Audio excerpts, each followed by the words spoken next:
Good evening, everyone, and welcome to another fantastic night of SciFi Vision Presents Fandom Access. Here's me and Karen. Jamie will be with us later when we get into Wayward and Marvel Zombies. We're going to do Invasion first. We are. How are you? How was your week? Good? Good, I guess. Normal, yeah, I'm sure you know, the older we get, the quicker the shit goes. It's like Yeah, I feel like it was just yesterday when I talked to you guys last week, so. I know. And we had a lot less TV to watch this week, so. No, we had more TV to watch this week. We had the 4 episodes of Marvel Zombies to watch. Oh, yeah, but I mean, I guess less than we usually do, right? Well, yeah. We're ramping up a little bit. Yeah. So, all right, so we might as well jump in. We're going to take Invasion first, right? Yes. So this was episode 307, right? I forget the name of it. Do you remember the name of it? Nope. Okay, I'm looking up really quick. It is called, I have no idea what it's called. Outpost 17. It's called Outpost 17 because that is where we are located. They've like, I think to begin, we're still in the helicopters, right? And the helicopters like are flying through the dead zone, and they like get this really cool view of the mothership, which we have seen before, right? But see how tiny the helicopter is right there? Yeah. In the middle. I actually, when I first started watching this, I was like, wait, this looks really familiar. Have I seen this before? This looks so familiar. And then I realized this is my second watch. I'd already seen it. like I guess on Friday or Saturday, maybe Saturday afternoon, I watched it. And then yesterday I was like, wait, is this a flashback? And I was like, oh no, this is my second watch. That's funny. But they run out of fuel and they like have to walk it into Outpost 17. Right. And I'm going to pull up, I've been really bad about, so early in the season, remember I did a little interview with Simon Kinberg, right? And they had Apple sent me all the production notes about like how they like did the show and like where it's shot and everything. And I haven't really been looking at it. And there was some really good information about where they shot this in Canada and all that kind of stuff. And I'm like, oh, I should be like pulling this stuff up and like reviewing it. So I'm going to pull that up while we're talking and see if there's anything really interesting that I can weigh in here. But anyway, so they get to this old abandoned base, which is kind of cool, I guess, right?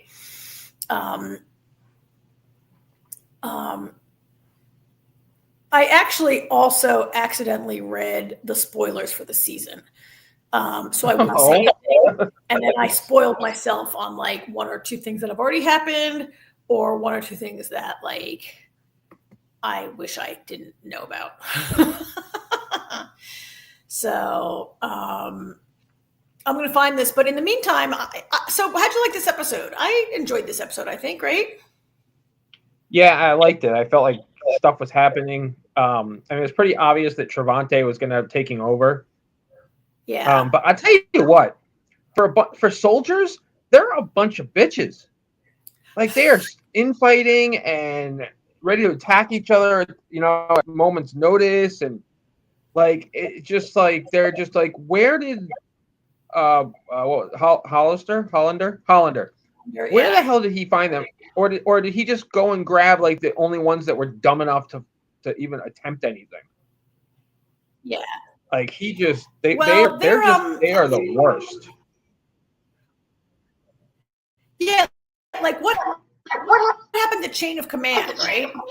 Like, and I realized that Trevante isn't their commanding officer, but remember how I was complaining last week about how mean they are to him and like, what's that all about? And why are they not, why are they being such jerks to this poor guy who like he in fact saved the earth, right?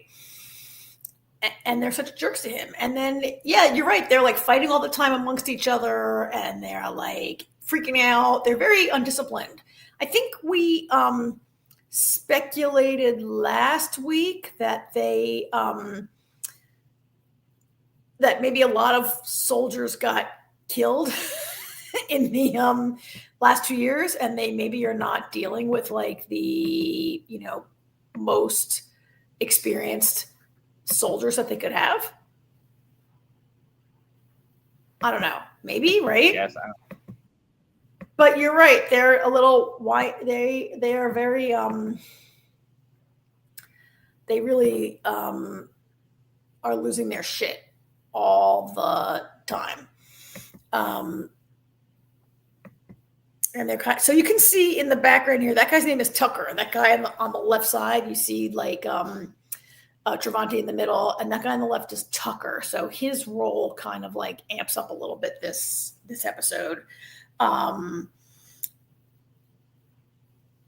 Yeah, so, I mean, technically, he's the ranking officer. So yeah. So Apple only gave us like 6 photographs this week, or 5 photographs. So I don't have a lot to jump around to. And there's not a good shot of like, they get inside Outpost 17 and there's like dead bodies everywhere, right? And it seems that everybody shot each other, which it is maybe not, again, that's a thing we've seen before. Like it happens. I feel like we watched a show recently where, okay, so how many times does like Enterprise like board a deserted ship and like it looks like they killed each other, right? Yeah, it does happen quite often. It happens quite often. It's not the most original idea, and yet it was still kind of scary and cool, right? Yeah, especially once it started happening to them. Yeah. Oh, I'm having a problem with my computer here for a second. Give me a second. It's not letting me switch account. Okay. I'm going to talk to myself while I look up these notes, but it's pretty cool. I mean, so I think they shot this at like a deserted military base somewhere in Canada that has been around since like the Cold War, I think. And they found a place that was kind of like, hang on, I'm sorry, my computer, I'm like every now and then we have problems with these computers, right? So I kind of like the site. I kind of like the way it looked like Outpost 17 had been abandoned for like maybe quite some time. Which I guess it has been abandoned for like 2 years, right? Maybe. I don't know. But well, we don't know how long it's been like that. Well, you're right. It could have been abandoned since World War II, and then they just like reactivated it to use it for. No, but I mean since they all attacked each other, you know what I mean? Like it could have been last week. Oh yeah. For all we know. Yeah, could have been something like that. So, all right. Well, I can't like figure out what I'm trying to do here on my computer, so I got to pay attention and stop distracting everybody. So yeah, they get in there. It looks like everybody's killed each other, and so Nikhil plays a pretty big role in this episode. I went out of my way to find a picture of this guy because there are like no pictures of Nikhil like for this entire season. I checked like every press photo that they've given to us for the past like every episode for the whole season, and there are no pictures of Nikhil. And so I don't know why. He's a very I mean, he plays a kind of a big, is this him? No. He plays kind of a big role in this episode, I think, or he's always got like a big role sort of like behind the scenes, right? And it's Nikhil who says like, Travante, you've got to take control here. Right? Nikhil is like, let me get this picture off of here. Nikhil's like, Travante, it's up to you. You need to be the guy to like take control of these guys and take the lead. And it's kind of a big deal for him, right? Like he's been very, very PTSD-ish. I thought it was about time, right? You mentioned it earlier. It's like about time, right? Yeah, I got to say, though, it was very interesting when Tucker decided to take Anisha and Clark and Langston and put them, Langston I understood, but Anisha and Clark, like Javante didn't say shit, which Jamila called him out for, and he's like, I can make sure nothing happens to them. That's the best I could do right now. Which, I guess, I get his point because he wasn't in charge, so he had a he's walking a fine line, I guess. But as soon as he was in charge, the first thing he did was he went and got them. So. Yeah, I guess that's why. I mean, he didn't, in like last week's episode, like he didn't vouch for them at the airport last week either. He vouched for Jamila, really, right? Yeah. And he didn't really. I mean, I guess he never really.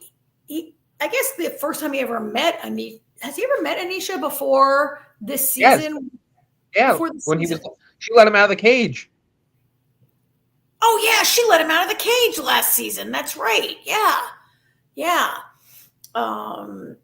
And he doesn't vouch for them. And in this episode, it really requires Jamila to kind of like force him to vouch for those two, right? And he only you're right. It's after he assumes command that he speaks up for them. But he also is a little bit like, oh look, if we go to the dead zone, we're gonna need a doctor, and she's a doctor, and Clark has skills too. Now, he doesn't, I guess, want to come right out and say Clark led the movement because maybe Army guys would not be cool with that. Very happy about that, yeah. Right? So he doesn't say that. But in the meantime, while they were locked up with Joel,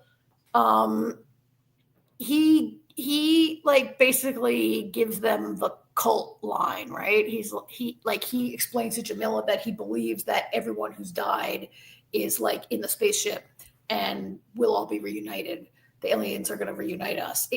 Now I gotta say, that is some crazy thoughts. Like that's just insane. It's all right. It's one thing if you believe in God and you're going to go to heaven and you're going to see your loved ones again. Fine, because that's divinity, okay? That makes perfect sense. Believing that your loved ones that were stabbed by aliens, the bots, the hunter killers and the drones and everything, people were massacred, and you think they're now in the mothership waiting for you? How does I don't understand how that thought process even. Yes, and I also feel it's a little circular because you're going to be the aliens will reunite with people that they killed in the first place, right? Yes. Which means why don't you just get yourself killed by the aliens? You see them that much sooner. Yeah, it's not like they came down and they're like, your mother who died 10 years ago is up there and be reunited, or people who disappeared. You know what it is, I guess, you look at Mitski, and as much as she wanted to believe that her girlfriend was still alive, in her heart she wanted to believe it. In her head she knew the truth, So she wanted, she was able to deny the alien what they wanted. Whereas Marilyn and her crew are all like, yes, it's so true. It all makes perfect sense. I'm going to believe this because the floaty bubbly thing. I mean, I guess maybe is there some level of this that we're flawed people, so they kill you and take you up to the ship, and then you come back as a better person? In which case, you're right, AJ. Why would you not then try to be killed by the aliens, right? So you could be redeemed, right? That's I don't know. Their belief structure is very thin for me, but then again, it's a cult. Yeah, and it's a cult, or if you want to call it a religion, that's only existed for 2 years. Christianity had 2,000 years to plug the holes. Yeah. Judaism had I don't know how many millennia to plug. It's not an ancient religion that has had many years to explain all this stuff, right?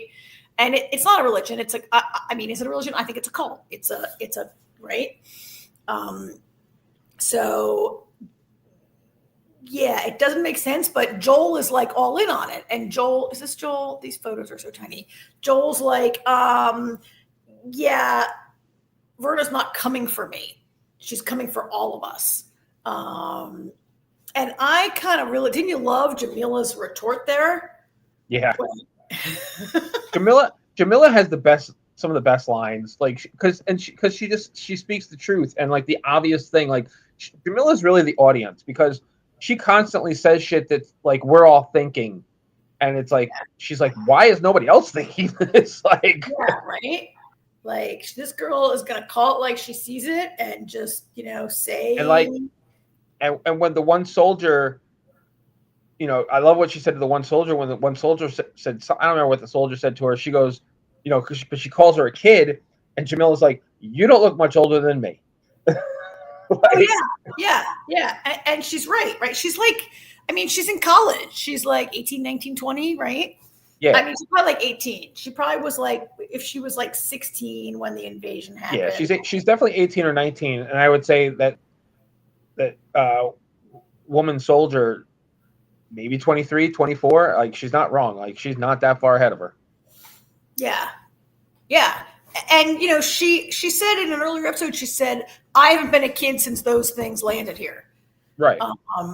Like they all grew up really fast, and she's not a kid, and she survived on her own with no adults on the road for like at least a year, right?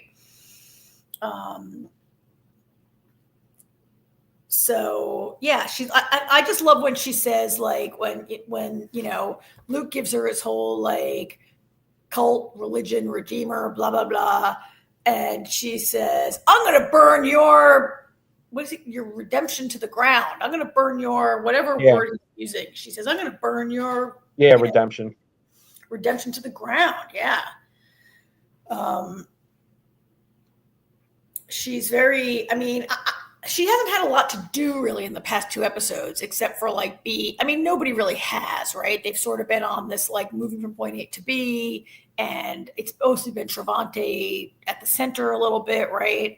And people haven't done a lot. This was an episode finally where people were able to like do some stuff. But Jamila, I'd like to see Jamila have a little more to do, a little more of like an active kind of you know what though? She doesn't. You know what though? She doesn't need to because she's one of the brains. You know what I mean?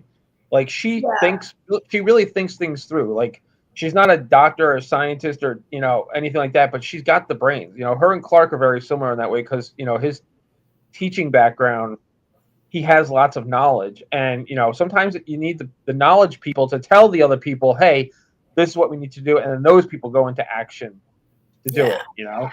Jamila's not really an action person because she just doesn't have the skill set for the action. Can she hold her own if need be? Yeah. Yeah, and she's kind of a natural leader. Now Travante is the leader. She definitely took on a leadership role with the kids in the previous 2 seasons, right? But Travante is the leader of this group right now. You know what? She's a good advisor to Travante. Since they don't take her seriously, she can whisper in his ear and then he can put it into action. Yeah. So while these guys are trying to like get the power turned on the base. Do you see us in the background here in the bottom of this picture? Sorry, I do. I know, it's okay. Those pictures are all the wrong size.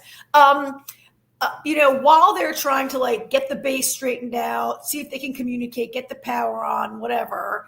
In the meantime, Verna and her people have come to Outpost 17, or they're like making their way towards Outpost 17. They're in the area. They meet up with some people, and they're trying to make their own plan. And lo and behold, look who's there, who's with them, who comes into the Outpost 17 is, what's her name here? This woman on the right of this picture. Her name is Charlotte? No, her name is come on. Her name is going to come. Her name is Mick. No, that's what it starts with a C. She's Carol Ann. Her name is Carol Ann. Carol Ann. See, I knew there was a C. Yeah. Well, we already knew she was. Well, I guess we knew she was there, but we didn't know that it was Outpost 17 that she was at. Like we'd seen her in her little bunker, talking to them before. She's creeping her way in while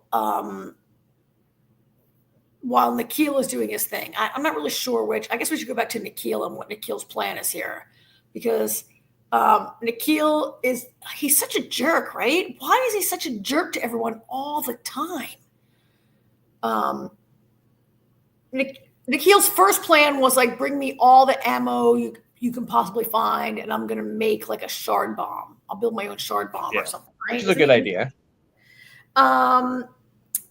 Yeah, he's gonna like build some, but he's very mean to everyone. He's such a jerk. Why is he? Yeah. Oh my god. Well, it doesn't help when he tells them to bring him everything, and then he's like, "Where are the casings?" They're like, "Oh, we didn't think you needed those," and he's like, "Didn't I say bring me everything?" Like, it doesn't help when you don't listen. And this guy goes, "Oh, we thought," and he goes, "Oh, don't think. That's the first place you went wrong, right?" Yeah. Like, he's such a he's such a you know what? He's a typical genius, though. You know. Yeah. They always think, you know, it's hard to be the smartest person in the room. Yeah. Except for when Mitski reminds him that he's not the smartest person in the room. Well, actually, Anisha got to fucking put him in his place this week. She did. When she said whatever the hell she said, and then he's like, "What?" And she's like, "I can say it slower if you like," which is something he had said to them earlier in the episode. I thought that was so great. And that's after this first plan fails. Like, he's going to build a shard bomb, and he wants those guys to bring everything to him. And I don't have a good photograph of this, but while they're building that photo, Mitski, who I don't have a great picture of right now, Mitski is like in the other room rewatching the video of the mass psychosis event where everybody killed each other. And she sees this shadow, right? Did you have a hard time? I had to like really pause that and look at that several times. I had to pause the scene also to find the shadow. Once I paused it, I saw it. But it was weird because it was like they shot it funny. Because it wasn't even like you were looking at it straight on. It was kind of like an angle, like you were looking at it from Travante's point of view, kind of, over her shoulder. So it was kind of at an angle. Well, it was like one of the soldiers' body cam footage, which is crazy because I don't know, do military people wear, if they're not cops, do they wear body cams? Whatever. Yes. I mean, I guess maybe in an invasion you would, right? No, they do. They do? Okay, thank you. So it's body cam, but I was really, when she says, look at that, I was confused because as you looked at that piece of footage, there was this big blob on the left, and I had to really pause it and stare to see, like, oh, that's the guy's arm, his own arm holding like the gun, right? Right. Like, I really couldn't see it. Yeah, it took me a minute to find it too. And I don't know if I would have recognized it if I hadn't already seen this. And right, we see this every week. Yeah. We've seen this. We know that we're hoping we'll eventually see a thing that looks like this. And so, but what it looked like, yeah, I really struggled with that. It was not very obvious. And the show made us work for that, which I guess is okay. I guess I don't mind working for it. Not for nothing. It could have been kind of the point, too, is you're not supposed to just automatically notice. You're supposed, kind of drove home the point that it's a miracle Mitski saw it. And then for even, Travante was having trouble seeing it, too, until he kind of really stared at it. So it's kind of the point, I guess. And this is what Mitski does. She's like a genius who is great at communication, at hearing things, especially at seeing things, right? And she brings Nikhil in. He's a total jerk to her at first, right? What am I looking at? Until she finds it. And, oh my God, the Yankees are winning all of a sudden, AJ. I don't care. I know you're a Mets guy. But there was going to be some satisfaction in maybe them losing tonight. But anyway, so she begins, this is a turning point in the episode because Nikhil goes back to building his bomb or whatever he's doing, right? And this is when she discovers the noise and she plays the noise. She turns up the volume on this video really high, and all these soldiers like go berserk and start fighting each other, right? This was kind of an interesting scene to me because the soldiers start to become really aggressive against each other, but Nikhil just zoned out, right? Yeah, I wasn't really sure what was happening with him. He sort of went into a daze and was he went to like a trance. Yeah, right? Like, I wonder what that was about. Yeah, that I don't know. I was kind of wondering why he was just, staring off into space like that myself. Well, and also, like, Anisha and Clark didn't really seem to be affected, right? Like, Anisha, this is my best shot, right? Well, they weren't. They were still in the other. Right? They were still locked up, so maybe they were too far away to actually hear it. I don't know. I'm not really sure. That's the only thing I could figure with them, was they were just too far away. Because, I mean, I thought at the time, like, Mitski was also unaffected, and I thought. Well, that doesn't surprise me at all. She had that neural dampener that Nikhil snapped onto her neck when she wasn't looking, right? Yeah. And I figured that's what's preventing her from being affected. I don't think she would have been affected anyway, just because she's got this connection with the aliens.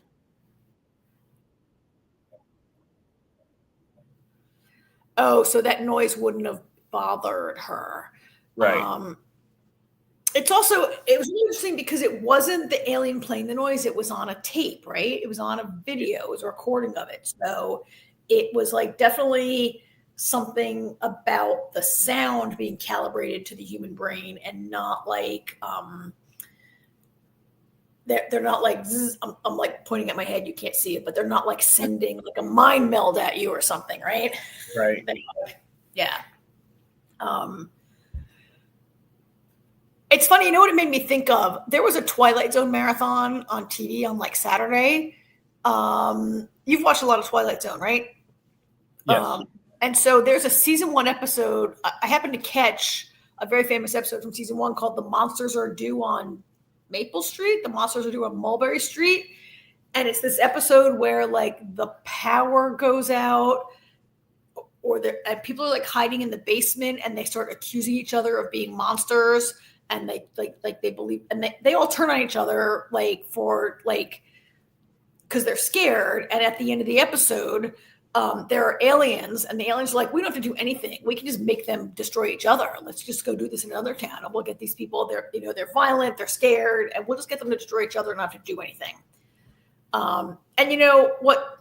I was in the car today, and on NPR, they were reviewing a new book like about TV, and they discussed this episode. So like twice this episode came into my mind in the last 3 days.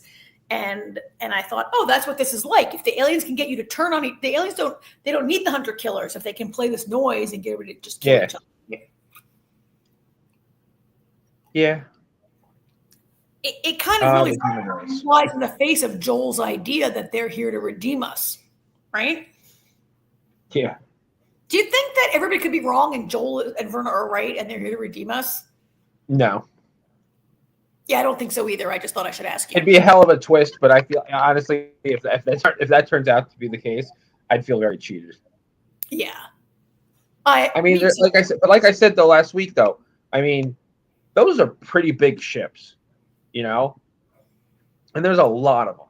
So mothership, you mean? Yeah. So like I said, there could be an entire planet of aliens on there, and they don't, if the Earth blew up and all that got on, we all rushed to the, spaceships to try and survive, and all that ended up on the spaceship were Americans, Russians, and the French. Talk about 3 very different idealistics, Yeah, or so the blobby shiny thing could be actually a good alien.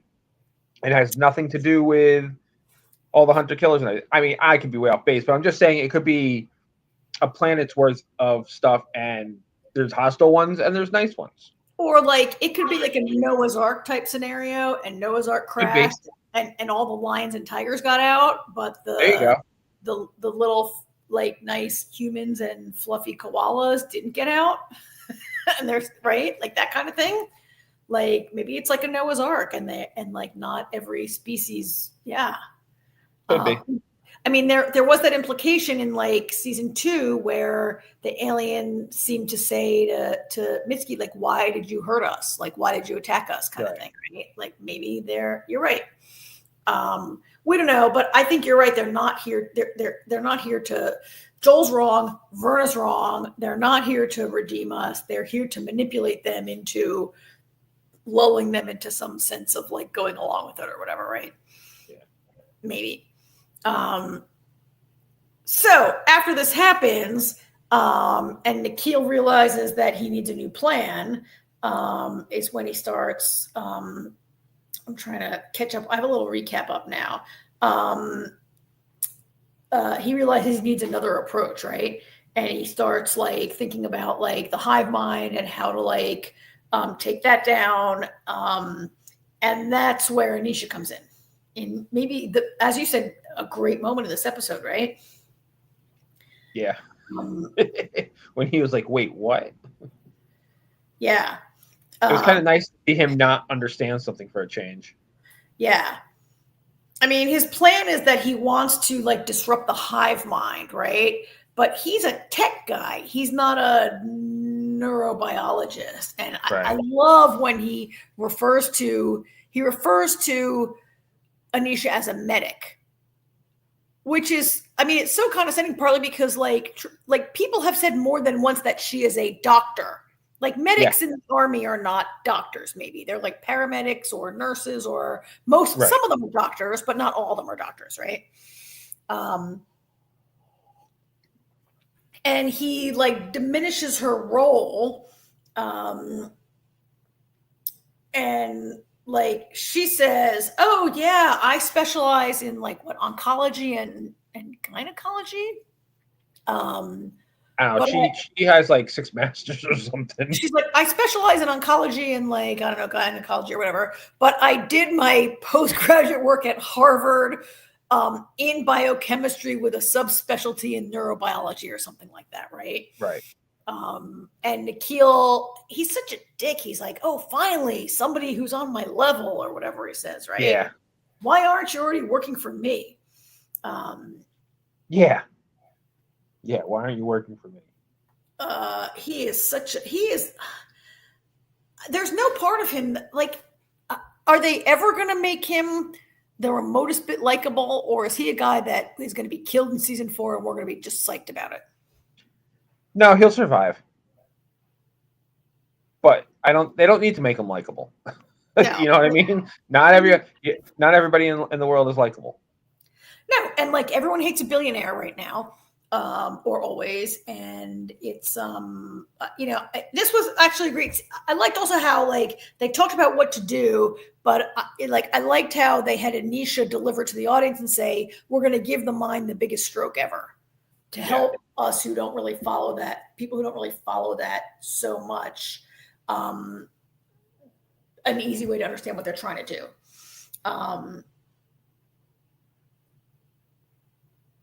So this is like in the meantime on the side is when finally Carol Ann is like straggling into camp. She's like sneaking into camp.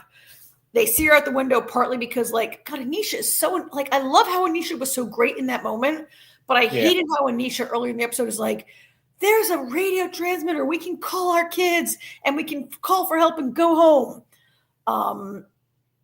And like, I mean, I get that she wants to see her kids and she wants to go home, but like they're literally like, we're going to try to save humanity right now. And she's like more focused on going home. I don't know. I want to talk about the fight she had with Clark, but I want to talk about Carol Ann comes creeping in, right? Carol Ann comes creeping into camp.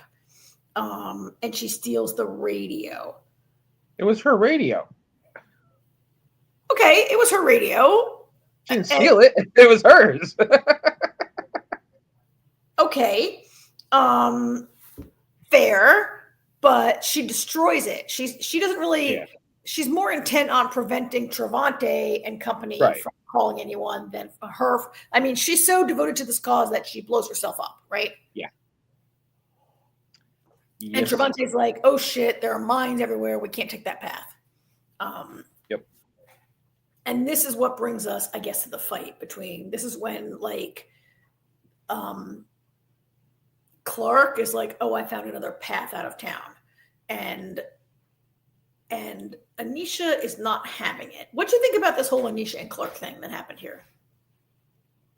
I think their biggest problem is they're very big on not keeping secrets, yet they both keep keeping secrets.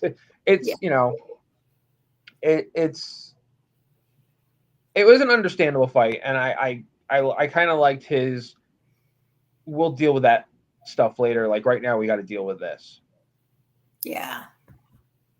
And she feels very, I think it's interesting because she feels very guilty, and he's a little angry with her.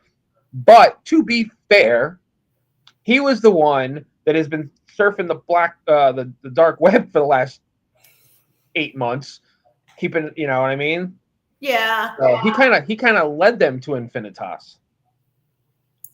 And yet Anisha went off on her own. Like which was wrong. But I mean, it's just it's a very difficult situation that they put themselves into. She's mad at him because she's like, you're in your element. I mean, he's good at it. He's energized, but I mean, okay, it's a very scary situation, but it's fair to be energized by being able to help and contribute and find a solution. Well, and that's the thing, like he said, we all knew he didn't mean it the way it came out about the minefield was a lucky break. Like he wasn't saying, "Oh, good, she's Carol Ann's dead, good," but no, and he says like it's not fair. He says, "I see you with Nikhil." I mean, she also is energized by being able to do science, and she hasn't done any science or medicine. I mean, she's been doing some doctoring, mostly as a field medic for the last couple of years, right? And maybe in their new home in Boise, she's working at a hospital, I guess. But he's like, I see you with Nikhil. You're also in your element. He's not wrong. No, he's not wrong at all. And that's the thing too, though. You are both very capable, helpful people that can help end this whole thing. You want to see your kids? Go stop the aliens. Which is kind of Clark's reaction is let me stop them, and Anisha's reaction is more let me go nest with them and hide and spend the last moments or whatever. They have a different approach to how to do this, but Anisha, yeah. I mean, it makes perfect, and it's kind of funny because it's almost like they forgot how they met. Yeah. Yeah. Yeah. I mean, so there's also a moment where I just lost my train of thought here about what was I going to say about Anisha and about Clark and this whole thing where there was another moment that I was going to bring up, but I forgot what it is. So whatever. I mean, these two are I was going to say we kind of skimmed over this moment where it's revealed that Tucker speaks Farsi, right? And Tucker says something in Farsi, and Anisha starts in on the Farsi, and he's like, "Don't try it, Auntie. Just because you speak the mother tongue doesn't mean I'm gonna go along with you." Yeah, that was when he stuck him in the closet. Yeah, I mean, I kind of don't blame her for trying it, and I kind of don't blame him. Yeah, I mean, he's about to lock you up with the enemy. Yeah. I mean, try what you can. When when you can be helpful. Yeah. So, I mean, is anything else happen before we get to the end with Mitski? While those guys are building. I think we've I think we should just. I just texted Jamie 5 minutes, so. So she sneaks off. So I have a question about what happened. So Mitski, she goes in, she changes into a camouflage uniform, and she sneaks out, and she's going to go and try to find the alien, right? But there's this moment where Clark is like, "Oh, Mitski, did she steal his plans and his little bomb?" She went to the table and she looked at the plan, and there was a little prototype thing, and then he comes in later and the table is empty. Yeah, and she brought a gun with her too. That's what's in the backpack, I think. Yeah. I mean, she completed the bomb and stole it, but I'm not sure if she stole the original shard bomb or the new neural bomb. I thought it was the shard bomb. She completed the shard bomb, right? And because the neuro bomb against one alien isn't gonna affect the mothership. They've got to get to the core with that. Yeah. So. And so he's like Mitski calling her, and it like she sees this. There it is. There it is.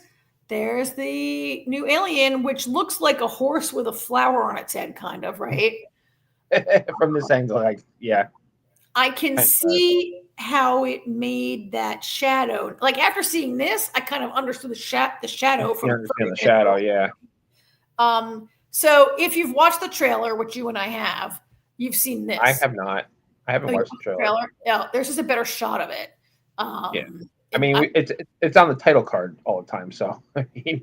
Yeah, I mean that doesn't look at all like this like this, right? True. That looks more like the blobby thing, though. Like if it was just the with head, legs. The head is the blobby thing with legs, thing, right? Kind of does. Like so, she sees this and like that's the end of it, right? Yeah, that's the end of the episode. I don't know what's gonna happen. Oh, we have one more thing to talk about. The credit, the opening credits. Oh, right. Yes. So if you like many people, when the opening credits come on, you can skip the credits and just go right to the show. Like I did. Like AJ did. Like many people do. I always watch the credits partly because I love the music so much. And I like to watch it open and like listen to it while I'm getting myself together or whatever. So it plays all this it plays it all. It shows the same. It's been the same opening credit season now in the third season, and it always ends with that title card that says Invasion. This week it said Infiltration instead of Invasion, which I mean, what do you think it means? It obviously, I feel like. I know what I think it might mean. I'm not really sure. I mean, I feel like it's because they're in the dead zone. Like they've infiltrated. Oh, you think it means the humans have infiltrated the dead zone? Yeah. I think it means like the aliens' initial plan was invasion and now phase 2 is infiltration. Oh, that's an interesting thought. And like the way they have like gotten like Verna and her and Joel and it's an interesting thought. Like they're infiltrating the humans, or the humans are like they're infiltrating our society. Right. Gotcha. I don't know. It could go either way. Yeah. Guess we'll find out. And we'll see if we'll see that again or not. I don't know. So all right. Well, Jamie, if you can hear us, pop in. Oh, she can hear us. Look at that. Put it in the right place. There we go. Ooh, look at that. We're all in the right place. Pick her up. Look at that. There you go. You know, I was going to say, were you guys having problems with StreamYard earlier? Because I was, and I'm wondering if the video, there's something wrong. Because we got like nobody except I think for me. I'm not sure why it's streaming. We didn't have live viewers, but like Invasion doesn't draw a ton of live viewers, and we get people. You know, some of our regulars drop in and say, "I'm not watching this show. Hi, I'll come back." Right? Yeah. Well, hopefully we'll get some people dropping in. Now we're gonna do. People should watch Invasion. It's so good. I should watch it too. I just need a few more hours in every day, right? Mm-hmm. Yeah. But hi, sorry, I'm here now, and welcome. I don't know if you did kind of my spiel, but since we're kind of in the middle, just stop and say, if you haven't, please make sure you like the video and subscribe to SciFi Vision on YouTube. And that we have our Daryl Dixon show on Sunday at 11:30 p.m. Eastern. And yeah, this show right now, we don't have anything else in between. And then for the finale of Daryl Dixon, Kelly from Cyborg Queen Media is going to be on. So there we go. That's really the announcements. There's not much right now. No. I mean, while we're in the middle, like our schedule is, you know, we're covering these shows, but AJ and I will pick up Diplomat in 2 weeks, right? Yeah, and I know me and you at least are going to start doing a Stranger Things kind of catch up thing. Yep. Pretty soon, so people you can guys check are crazy. look for that. Well, we're not going to go too deep into it. We're just kind of going to rewatch. It's more like to catch up and refresh. We're not going to analyze and deep dive right. every episode. Right. We'll just do kind of like that'd be like me. That'd be like me rereading 5 books. Five books to get ready for the Winds of Winter. Well, to be fair, if it's too hard, we can just watch recaps. Maybe. As I'm thinking, are we going to rewatch it all? I don't know. I guess more power. Hey, more power to you guys. I'm so disgusted by how long it's taken that I'm going to watch it when it comes out, but I have no interest in. I don't really either, but I think some people do and want a refresher. So like, I'm willing to do it if we get, an audience for it, but I guess we'll have to see. If nobody watches it, then maybe we won't. We'll abandon it. Yeah. Yeah. We'll just maybe we'll put a little question in our Discord channel if people want to upvote it to do it. Yeah. Yeah. But yeah, as always, you guys, make sure you let us know what you want to see. You can always comment on the videos or comment in Discord. And if you're not a member of our Discord, please make sure you join. I put the link up there. We can get all our schedules, and we might have some more shows coming soon. But there's some more stuff starting up. Yep. So just look out for that. All right. So Wayward. I lost control of myself when I watched all of Wayward, and then I came back. I watched these 2 episodes. You've been around me too much, Karen. I watched these 2 episodes yesterday, so I am fully refreshed on these 2 episodes. Okay, good.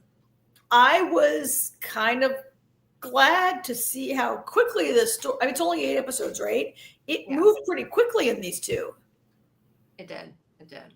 I don't know. I think my problem, and I've said this before, I kind of wish that I went into this not knowing anything, because I feel like I became less interested the more I knew more about it. And I don't want to say too much because I know AJ's not reading anything about it and doesn't want to know. But I like the mystery part of it though. And it's creepy. It's definitely creepy. That's for sure. And the thing is it makes me laugh because it does give me like a Wayward Pines vibe. Which I don't know if that's intentional or it's just them calling it Wayward makes me think of that. I don't know. I didn't know that much about it. And they're in Tall Pines. And they're in Tall Pines, yeah. But I didn't know that brainwashing weird shit going down. Yeah. I didn't know until last week's discussion that Mae Martin created this show. Yes. Mae Martin, who plays Outpost. Yeah, I thought we mentioned that last week. Yes, we did mention it last week, but that's when I learned of it. I learned of it from you in last week's discussion. I didn't know that about it. I don't know. I just knew them from Taskmaster. That's all. But, and I don't even know what Taskmaster is, so I don't know Mae Martin at all. It's a good British show. It's a real it's a panel show. It's very good. You should watch it. But yeah, so we're gonna do 3 and 4, which are called. I don't have a name. I always forget to have a name of the episodes up. Break and Mud are the two episodes. Break and Mud. Okay. Break and Mud. Yeah. Okay, what's going on? Hold on. I got the wrong picture up. All right. So, what do you think about all these dreams she's having, Laura? Who's she? Laura? All these dreams that Laura's having. I don't know. Is it just because she's pregnant, she's getting scared? Like, what do you think? Do you think something brought it on, or does it not really have meaning that she's having these dreams? I just was curious kind of what you thought about that. Personally, I think it's got something to do with her past. Because obviously there's some freaky brainwashing shit going on at the academy, and we know she was at the academy, and I think maybe she's whatever Evelyn brainwashed into her or out of her might be coming back. I kind of agree. So I don't know if being pregnant can make you have weird dreams. I guess it can make you stressed and frightened about bringing a baby, and Laura does express in one of these 2 episodes that she's scared, which she should be, right?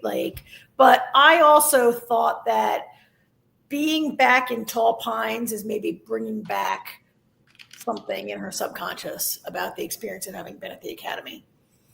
Or maybe being around Evelyn is bringing back her relationship, things she has subdued, things she's pushed down in her subconscious, or maybe things that she, I mean, we don't really know what Evelyn's doing to these kids. We don't really know yet. It seems like she's doing some brainwashing, hypnotism, mind control. We see in this episode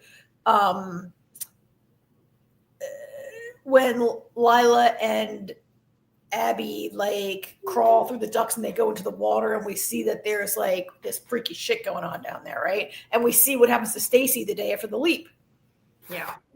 Yeah, it seems more and more culty as we go. I feel like I just kind of look at it and I'm like, how can they listen to Evelyn? Like I kind of feel like Alex, like, what are you doing? You know, to like when he wants to yell at Laura, like, why are you following this crazy person? Because I definitely feel like that. And now we may know that it seems like the whole town is insane, but or not insane, they're all brainwashed more than anything, I guess I should say. Yeah, my whole thing is, to what end?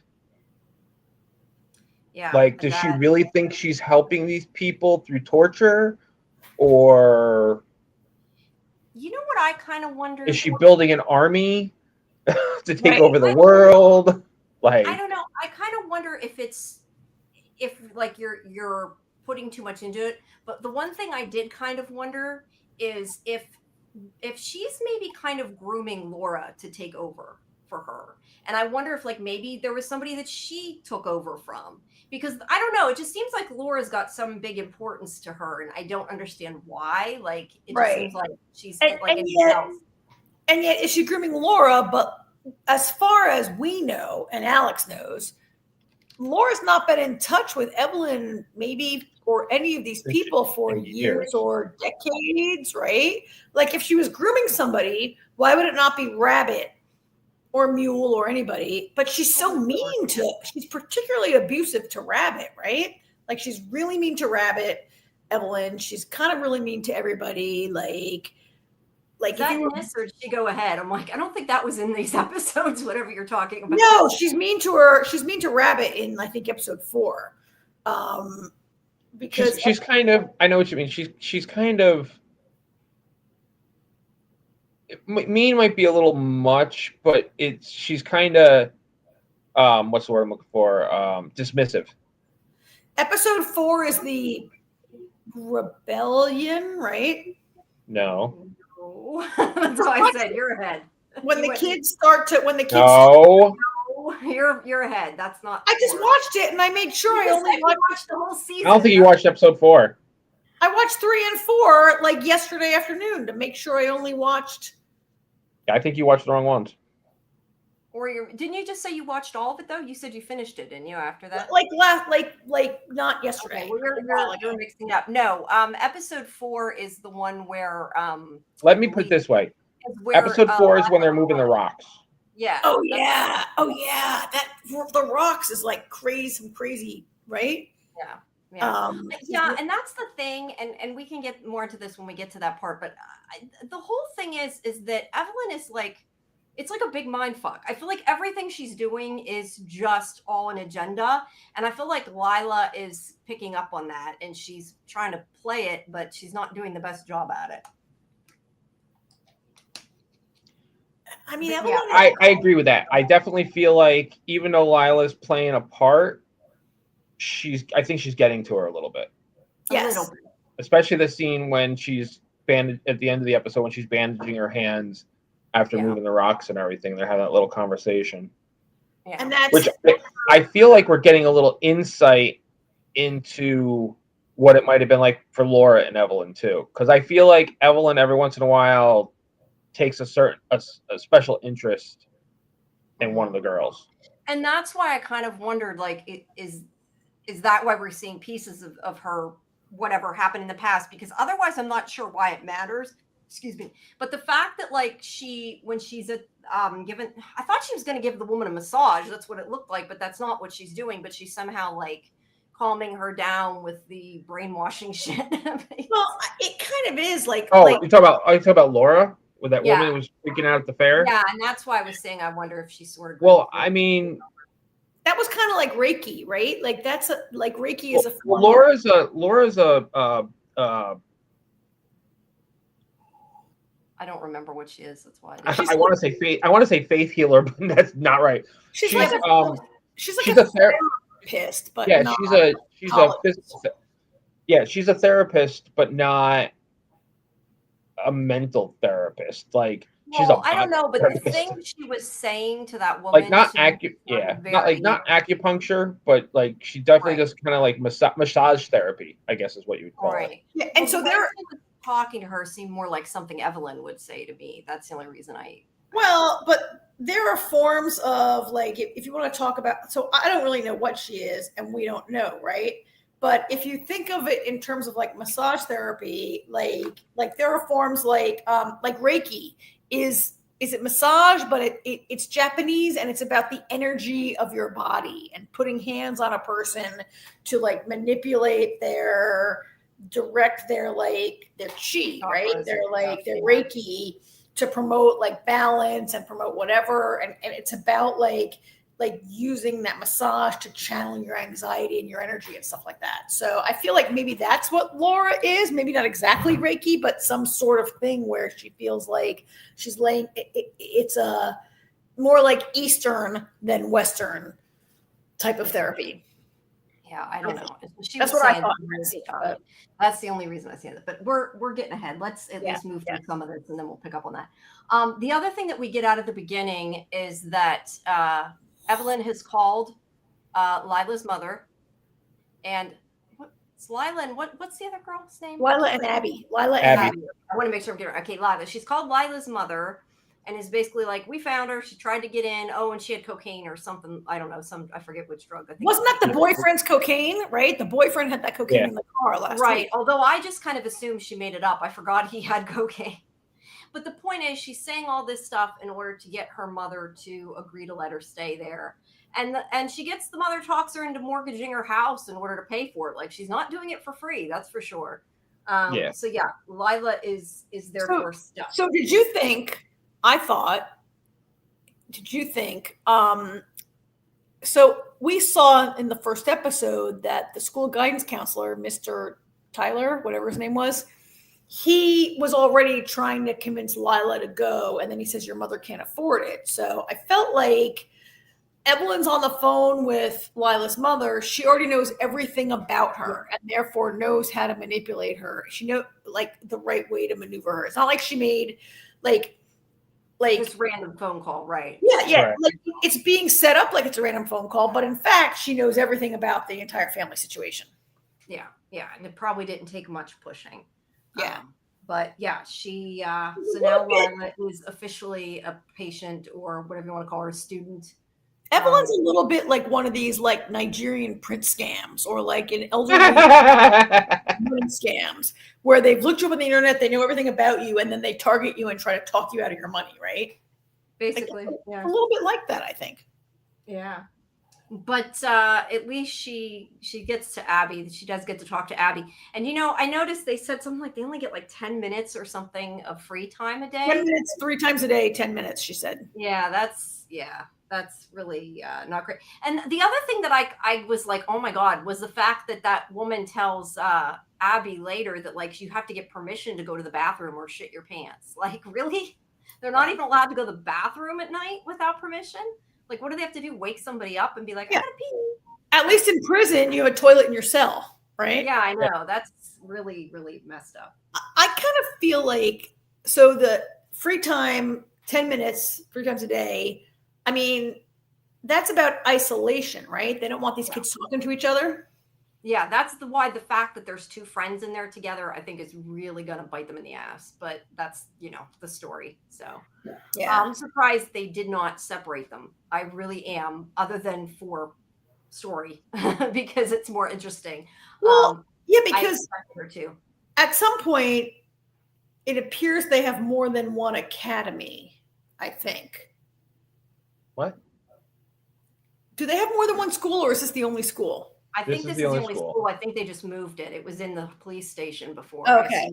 So, but no. In opposite ends of the dormitory or on opposite schedules, so they couldn't run into the police station used to be an elementary. We used to be a regular school. Okay, that I was going to say, or was it a regular school? All right. That makes sense.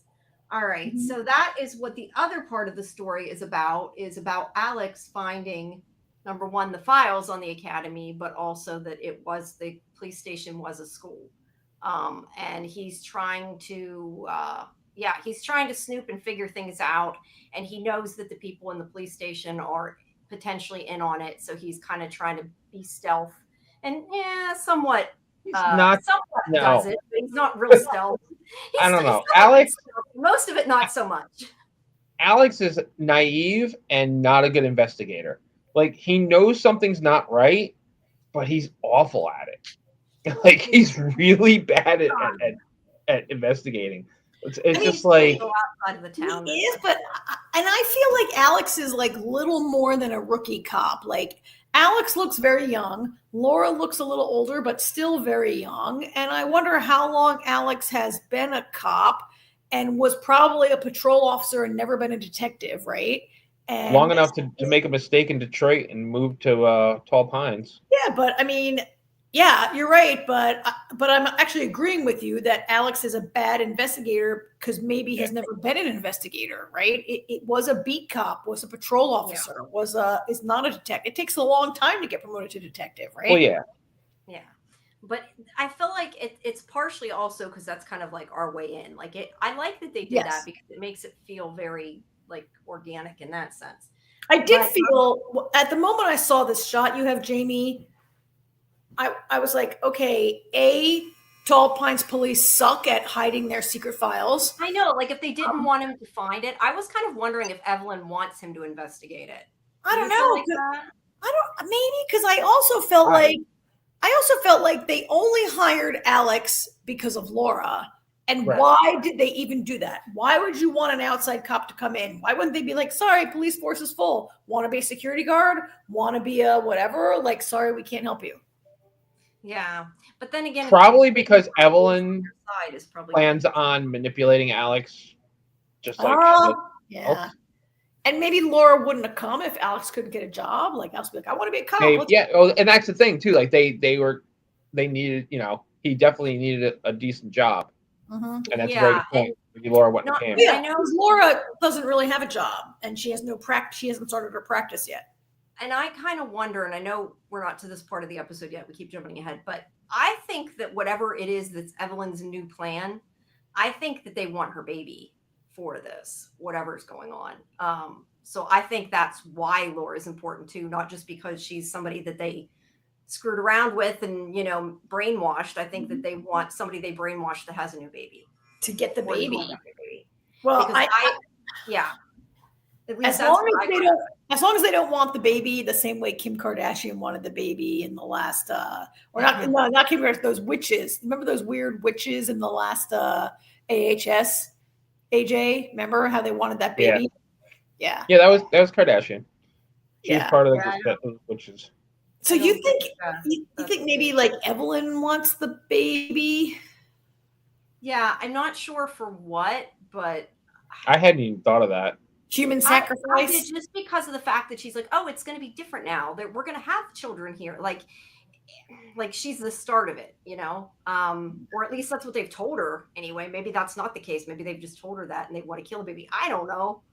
I mean, I think maybe at its surface, converting a school to a police station is not the worst, most ominous thing. Like it's a city building. They converted it a little bit until later you realize there isn't another school. Which is what she said. They didn't notice it because it was something that was missing, not something that was there. You know what's really funny?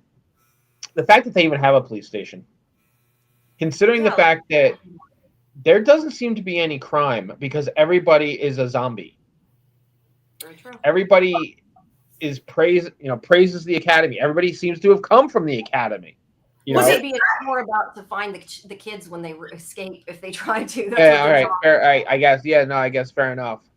Was it episode 3 or last week's episode 2 when Alex has a crime report about a guy who's accused of stealing his neighbor's mulch? That was this one. Right? And that's like the only crime in this town. That's what I'm saying. Like, because I mean, when they're at the fair or community gathering, whatever you want to call it. It's the farmer's market. Yeah. And he sees those kids and he's like, do you have a, permit? Do you have a permit to tag this building? And they're like, oh yeah. They're like, we were told to do this. And I was placed with on no. Dwayne. Dwayne. Yeah. Dwayne's not my dad. I was just placed with him. Like, you were what? Wait. And of course, a Detroit cop is going to see kids tagging a building and ask if, what's up with that, investigate that. Yeah. Yes. To be fair though, they're doing it in the middle of the day, wide out in the open. During the farmer's market with during the farmer's market. I mean, if I'm Alex, I get why he asked, kind of, but at the same time, it'd be pretty ballsy at night. Yeah. Obviously, pretty ballsy of them to just be doing it. I mean, perhaps the most unbelievable thing about this whole show is that Alex was a cop in Detroit. You know who all like the most Fair famous enough. The most famous cop from Detroit is Axel Foley from Beverly Hills Cop, right? He's like who's a great investigator and very, a different. I'm not saying that Alex should be like that, but Detroit, like Alex is from a gritty, from a city, from a place where I shouldn't say it's gritty. I don't mean to disparage Detroit. I've never been to Detroit. I don't know about it. I'm sure it's great, but I'm sure their police department encounters a lot more than Tall Pines does, right? And Alex, even having been run out of the department I also find it really hard to believe that Alex. We don't know yet what happened. So if you're thinking of telling us, please don't. No, I'm not telling you. But we hear in this episode or the next one or previously, it was excessive force. Alex was fired for excessive force. And we've already heard that. And I find it hard to believe that Alex is such a that Alex would. I find it the opposite. I think Alex would get killed because he was thinking too much and didn't shoot or didn't do whatever, right? Yeah. All right. So we have this story here where the kids I think this is where the kids are trying to trade oatmeal for stuff, I believe. Oh, I love this part. That was a great montage. But that's not, I don't know if that's yet. Oh, yeah, that is yet. Because I think this is the thing. Yeah, that's where she's hiding the stuff. Okay. I love that they call this girl Oatmeal Beth. Yeah. And that there's this great, the music, I forget what the music was, but I loved the music during the Oatmeal Beth sequence. And I meant to speak to you guys about it, and now I forget what it was. And you guys talk, and I'm going to Google it real quick. But yeah, they are hoarding oatmeal in order to trade for something. And whenever Lila sticks it in her room, her roommate tells her to stick it in a common area because otherwise they're both going to get in trouble. And she seems to be helping her kind of, but she's like, no, I just don't want to get in trouble. So we're not really sure. We're not sure what's up with that. But that's I think most of the kids they band together until it looks like they're gonna get themselves in trouble. So it's like it seems like her roommate, like she's trying to help, but only as long as it doesn't hurt her. And also they go against each other if it helps them. I mean, we know that from the next scene, which is this scene was so this thing was wait, can I interrupt? The music in that sequence is just dropped in, which you know better as To See What Condition My Condition Was In. That's the song during the oatmeal thing, which I love so much. And that's Kenny Rogers' song. But this is what thank you for Jamie coming for this because I want to talk about this a lot. Yeah, this is the creepy group therapy, whatever the frack is supposed to be, therapy session, where this is their hot seat, which I believe is, I'm pretty sure is what Evelyn was playing with Laura at dinner. Yes. After dinner that night. Okay. So she said at dinner that it was to I can't think of the wording that she used, but to accept what you had done and to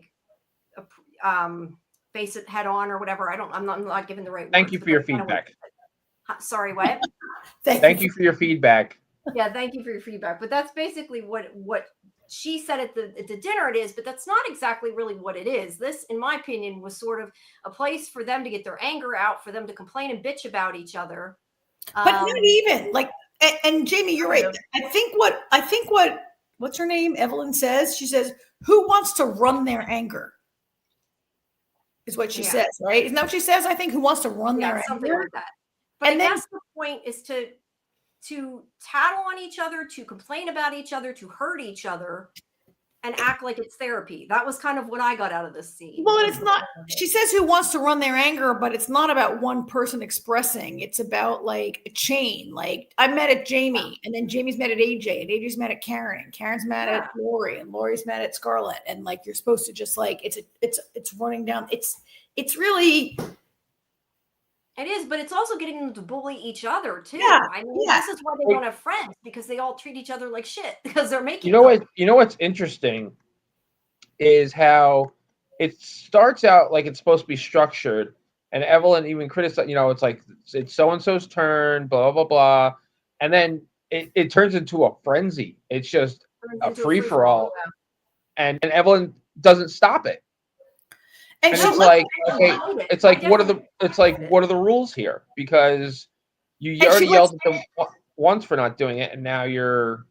And she lets the kids like control the rules and pervert the rules. Like earlier on, they're like, "Oh, Stacy, you smell," and that's a violation of the roommate personal like respect code. And then someone says, "Oh, you did whatever," and that's and in the beginning, they're like saying all these rules, but then they seem to get further and further away from what these rules are really about, right? And then they're just like venting, and I felt like Evelyn was really encouraging anger and not really encouraging any kind of.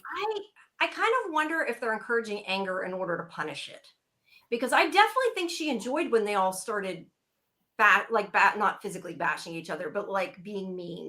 To me, she seemed like she enjoyed it, but clearly they're being taught to not act out, which makes me think that I don't know. Maybe they think if they get all their anger out, they won't act out, or is it because they want to punish somebody? I don't know. But it starts all out because, first of all, this kid, he's saying that he cries in his sleep. No, he didn't say he cries. Daniel said my roommate cries in his sleep like a little pussy, is what he said. Yeah, and this kid looks like the youngest kid in the shop, right? He looks really young. And then I don't know, somehow it got turned around. Okay, there's also this girl who was by way from Revival, if you didn't notice her. That's Stacy. There's two people from Revival in here. Stacy, and the other girl's name is Alexandra. Alexandra, thank you. I was gonna say. Okay. Yeah, she was. She was Kay in Revival. Yeah. So I don't remember how it ends up getting to it, but it gets to them saying things to Abby and Lila and implying that they're too close and causing them to get upset. And then the other kid, which I don't remember his name. What's his name? That's Rory. That's Rory. Because he clearly likes Abby. He jumps in to make them stop because he doesn't want them picking on her, and then kind of takes it on himself instead. And they start telling him that his father hates him and all this stuff to make him feel awful instead. And the only way he can make it stop is to break down and agree with them. I mean, I think it's about control. It's about breaking people. I think that's a big part of it too. Well, breaking people, and we hear about that in the episode's called Break. That's true. Break. Yeah. Well, break is one of the stages. The stages are like break, burrow, break, something, and ascend, right? Yeah. So I guess to break them to the point that they need Evelyn. I mean, I guess. I mean, I also think they want them to want their parents either. They want them to hate their parents. That seems to be a theme. I think part of this is also about what we mentioned a few minutes ago, is about not wanting the kids to like have friendships or connections. And this is a way to like isolate them, maybe. Like if everybody yells at you and is mean to you, like, and expresses like, and look, at this age, we all went to high school and it was horrible in a lot of ways. And at this age, kids are like very impressionable. Well, I was going to say that kids act mean. They're mean, and they direct their own anxiety and insecurity against each other. Like the way that like, okay, I'm going to really oversimplify, but a person who's insecure about their own appearance might bully other kid about their appearance, right? Yeah. And they're I think it might be really I'm not a psychologist, but it'd be great to have Lori here right now. But like the way to turn, like, I think Evelyn's really good at getting these kids to turn against each other and to isolate them so that nobody has any friends inside this place. Yeah. So Yeah. the biggest thing, and remind me though to go back to Alex because the scene kind of flips back and forth. But the biggest thing that I'm like, what the fuck? I do not understand this. I know it's not an orgy, but the way they were acting, it made me think Creepy, of that whole scene. sexualized hug. Yeah, it was very, very weird. Yeah. Yeah, that's what I said. It was And like, it was weird how they all of a sudden turn like nice. Like, they're like, like, we they're love like- you. Like we want they're you like, to Rory- abandon your family because we love you. It's but they're just like, weird. Rory, nobody loves you. Everybody hates you. Your father hates you. We hate you. And as soon as Rory starts crying and says, yeah, I think my father hates me, then they're like, oh no, we love you. It's really like, and the kids do it spontaneously. Like Evelyn doesn't say like, go hug him. What do you guys think about that? I was think she freaked gave them out. a signal they were allowed to. So I this think is this is a clearly big- something they do all the time. You know, I feel like sometimes I'm watching Pavlov's dog here. Because she's got the whole stuff with the bell and everything. Yeah. It's like there's certain things happen and all of a sudden the kids just react a certain way. Kind of, yeah.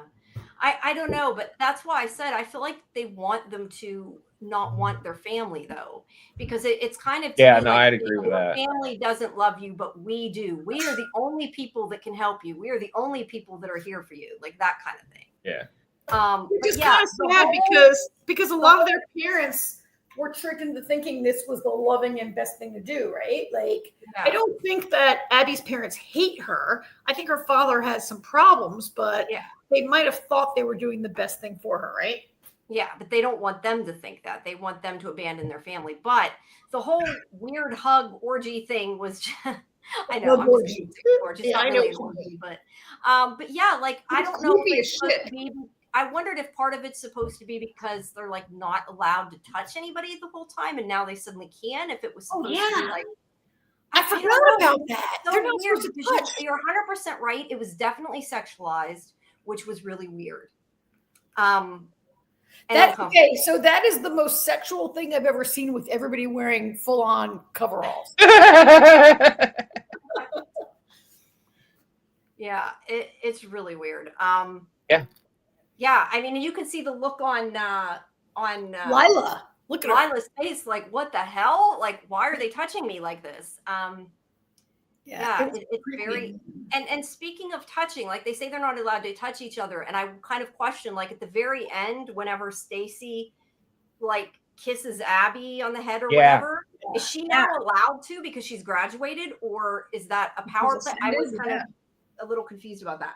I don't know. Yeah, you know, actually, well, here's the thing. I feel like I've noticed a lot, whether it is intentional or not, and it's some, you know, part of Evelyn's grand master plan, but there are a lot of rules that they say you can't do this, you can't do this, you can't do this, and then they let them do it. You know, it's like you only have 10 minutes of free time. You're not supposed to talk to each other other than that, but yet the kids are always talking. Yeah. They talk at lunch, they talk here, they talk there. Talk You at know, lunch. no touching unless it's, you know, a weird clothes orgy.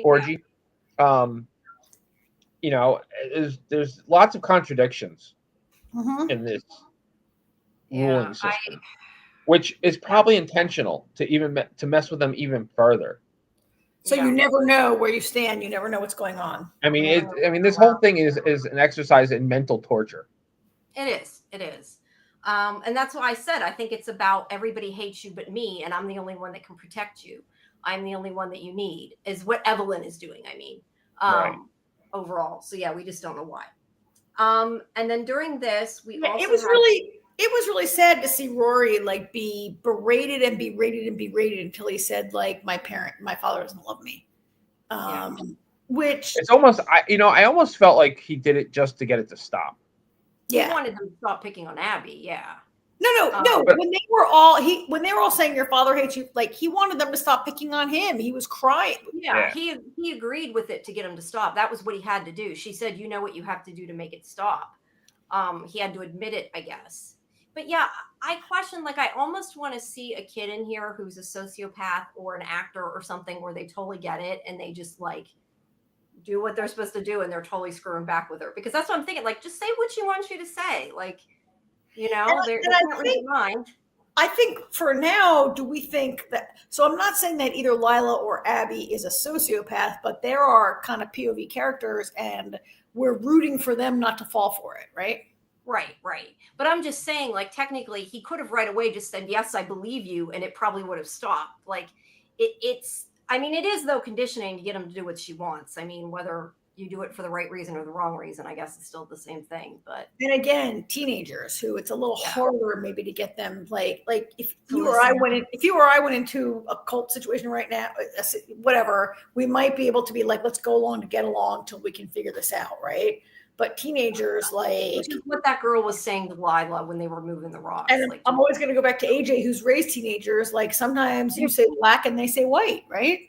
yeah, just for the fact of arguing. Very true. So Alex, who is investigating, I took a picture too of the website.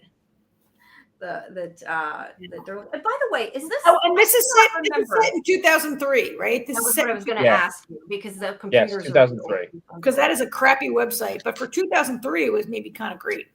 Yeah. But so she gets a call that they have Riley's effects, and she's supposed to tell Wayne. Alex, yeah, supposed to tell Wayne. Sorry, he gets a call.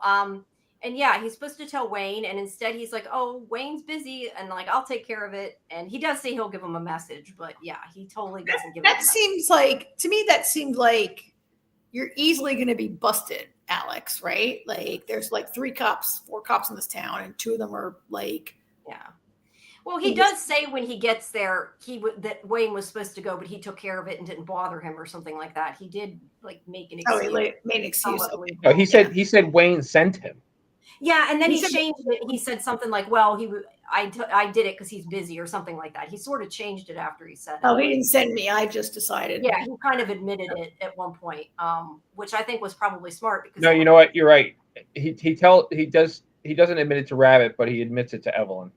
Yeah, he says, "Oh, I came," which it makes sense he would want to look around because Laura went there. So yeah, he can kind of. And then Evelyn turns it around too, and she's like, "Oh my God, I should have invited you here sooner. Like, silly me." Yeah, exactly. But Rabbit here says that she'll give him a tour of the place, and that is what that is about. And this is when Alex starts to realize that, why does everybody in town know me already? Yeah. They're all like, it's a small town, but it's not that small. It's not like 5 people. They should all know your name and your business. I mean, there are at least like maybe in the hundreds of people from what we saw at the farmers market. It's not and we saw it last week at the grocery store, right? Like everyone knows. It is kind of creepy. It is creepy. Also, Rabbit's just generally creepy, and Rabbit's like gives this great tour that makes it seem like the greatest school ever, and right? Yeah. Did you see Stacy's look, her evil eye that she gave him as soon as he turned his back, and he totally saw it. But it's like Stacy is creepy. Stacy's scary, right? I don't even know what's going to happen to her. She's I'm not sure. Then there's a scene with Laura fixing the crib, and she sees the frog. I don't know what the hell's up with the frog, but later on it's a toad, not a frog. It's a toad. And then I don't know if it's this episode or the next episode, when they're down in the basement in the water, it looks like those are tanks that are down in that office, and I kind of wondered if they're breeding frogs. I don't know why, but toads. I wondered, toads. Yeah. Toads, frogs. How do you know the difference? I guess toads have tadpoles, but it was said earlier in the season that like this town has 1 million toads and they're everywhere, right? And you can barely. I think Dwayne says like you can barely walk without stepping on one, and there's toads everywhere. And I think a toad is like on the. It's a mascot of the school, right? It's on the logo or on the brochure or something. They're everywhere. Yeah, but I just wondered if those were frog tanks and they were. Toads. They're toads. Toad. Sorry, toad. Either way, it's weird, and I don't know. The only thing I could think is like the whole thing with, you know, if you lick a toad or a frog or whatever, that it can make you high, and that was the only thing I could think. Well, and these are humongous toads. Most of the toads I see in my life are like pretty small, but little tiny toadies. These are huge, and Yes, Jamie, there are species of frogs and toads that like supposedly like can shed psychedelic venom, right?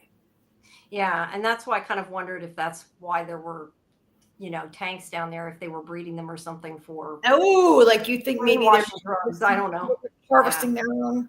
I mean, so I used to work at the aquarium in Baltimore, and we had a huge colony of like what they call poison dart frogs, which like in Central America for like centuries, like people would like use frog venom to like put on their hunting. Like it's totally true that, that it's a real thing. That I mean, I'm not saying you guys didn't think it was a real thing, but like they're still like trying to find pharmaceuticals from frogs and toads. Yeah. Yeah, I don't. Either way, it's weird. I feel That's like a big one. I would never pick up one that big. oh, I would. I like lizards and things like that. So lizards and snakes and frogs and toads. Bugs, no, but reptiles, yes. But yeah, I don't know if like this is something important or this is just something they stuck in to maybe to be weird, to make you question it, because I don't know. To me, it almost just seems like something they stuck in to be weird. Possible.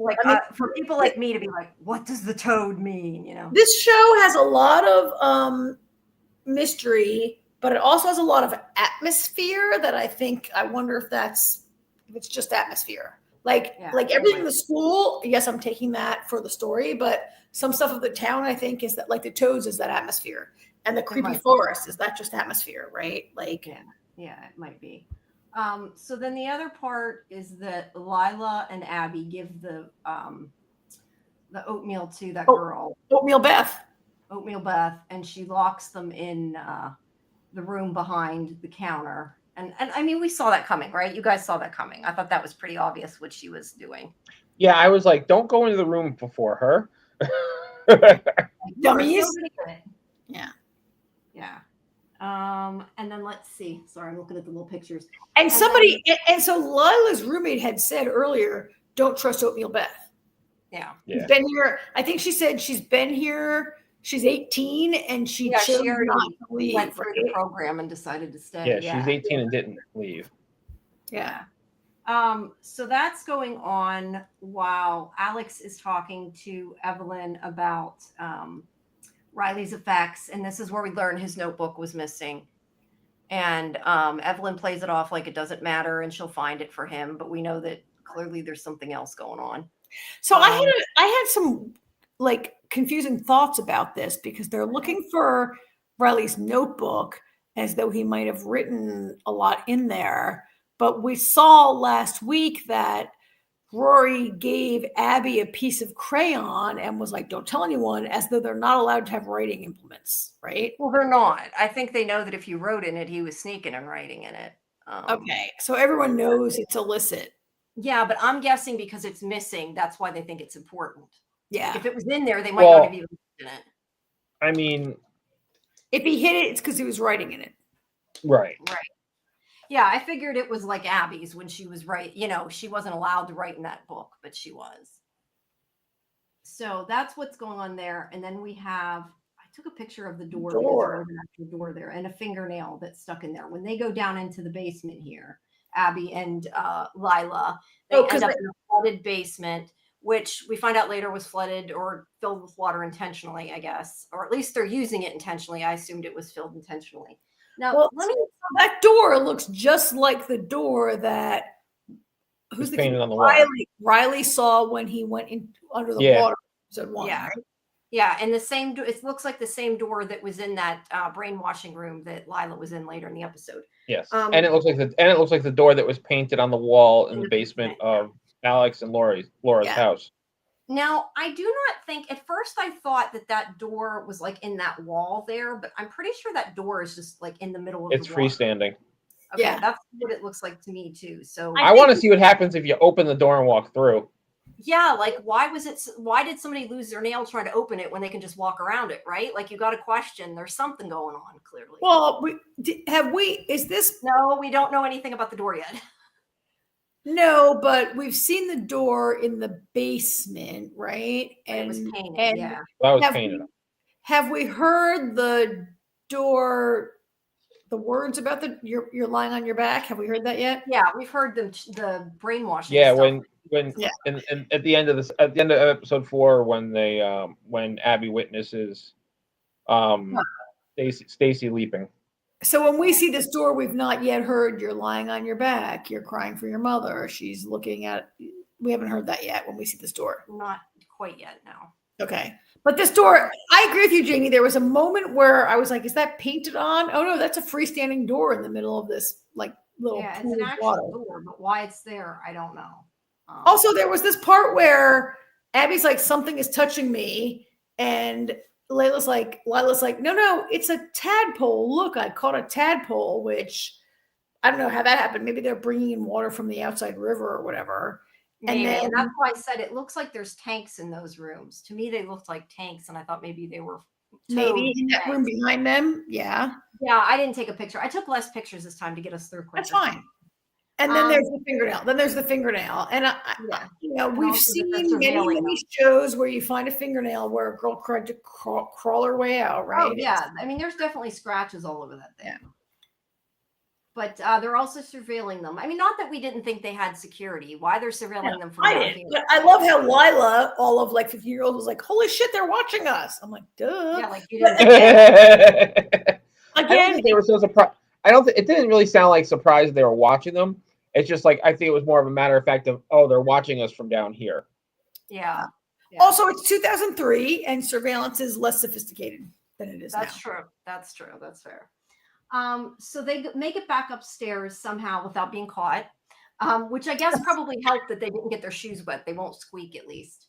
Because I don't think they know they were down there, do they? They never mention it. No, nobody. No, they don't. Nobody knows they were down there. When that's what happens. They see Alex. Camera. Yeah. So they run upstairs to talk to Alex. And they're like, oh shit, we missed them. And then but they catch up to him, and Alex is like, what are you doing here? And she's like, I shouldn't be here. We shouldn't be here.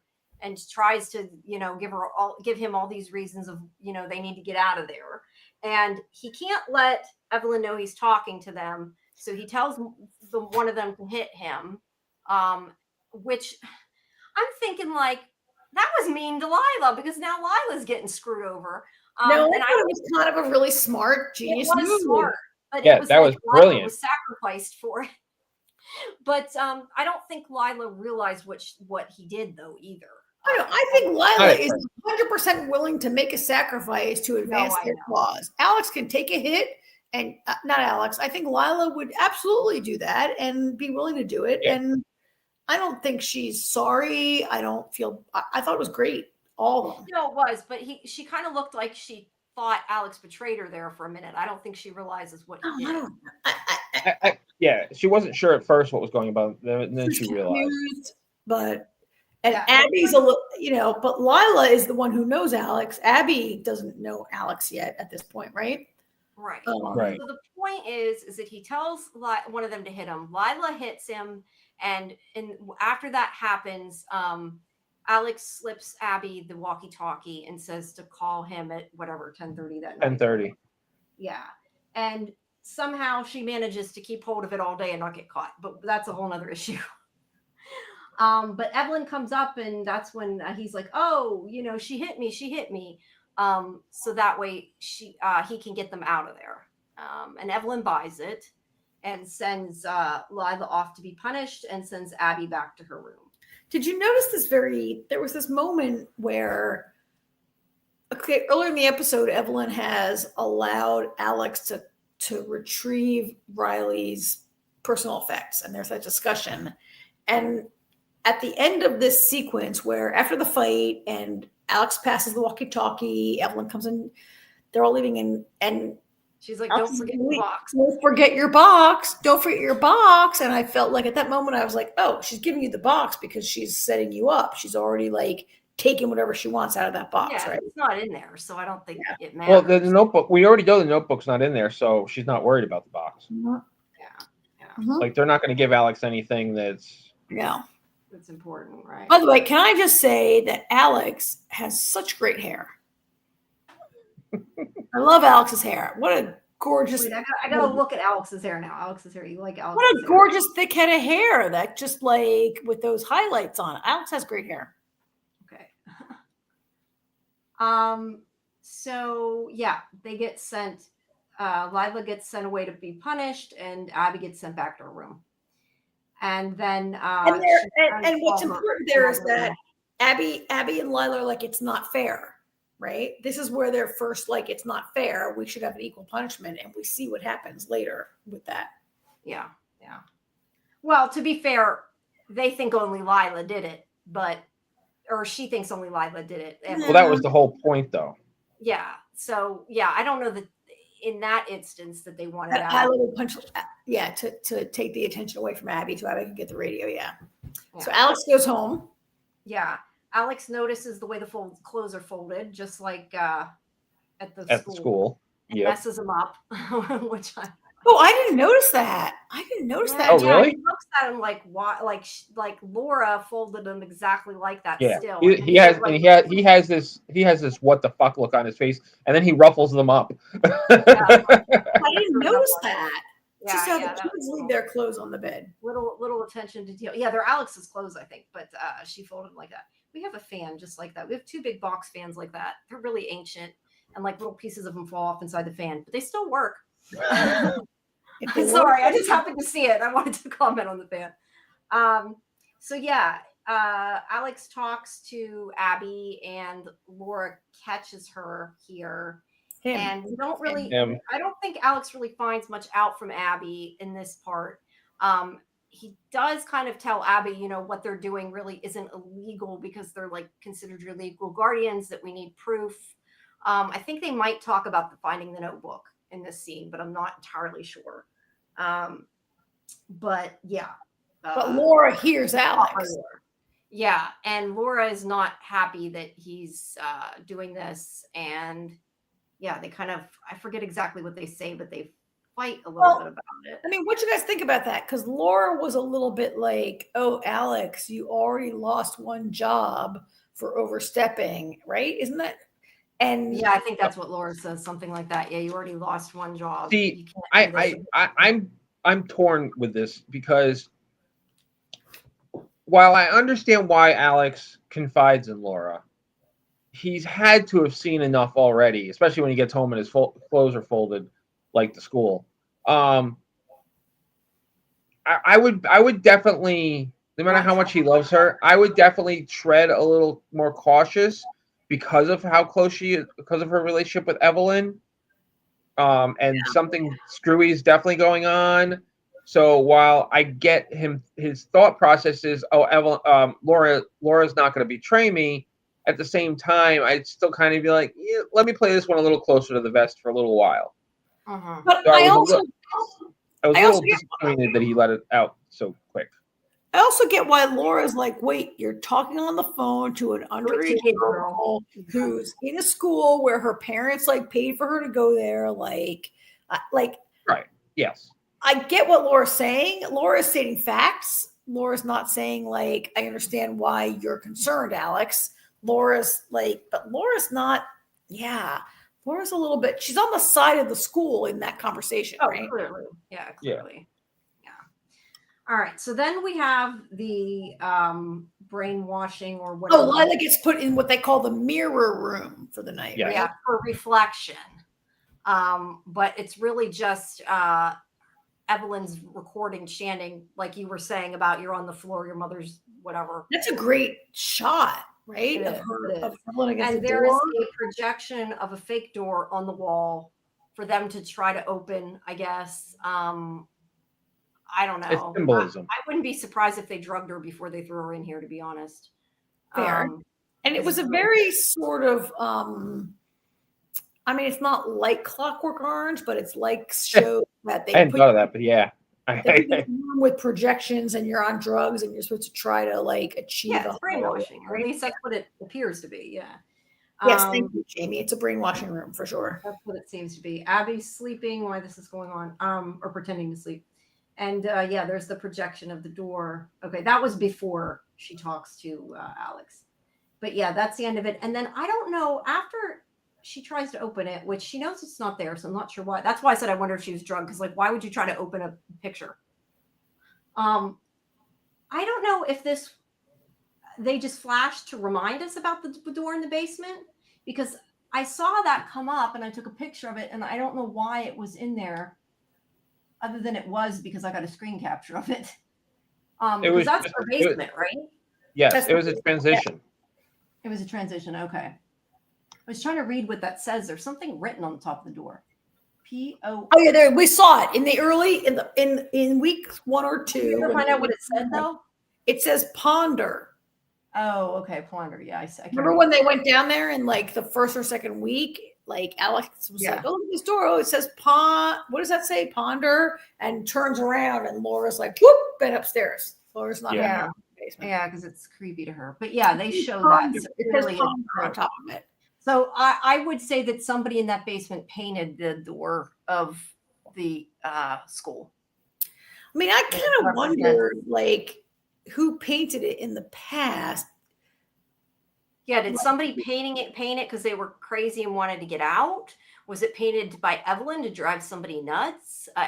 Was it painted by Laura when she was a kid? Yeah, right? we don't know.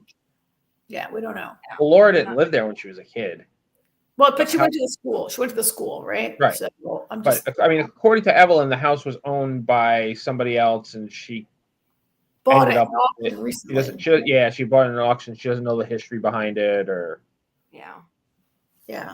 All right. So that was the end. Yes. No, the end is Laura standing in the lake. Oh yeah.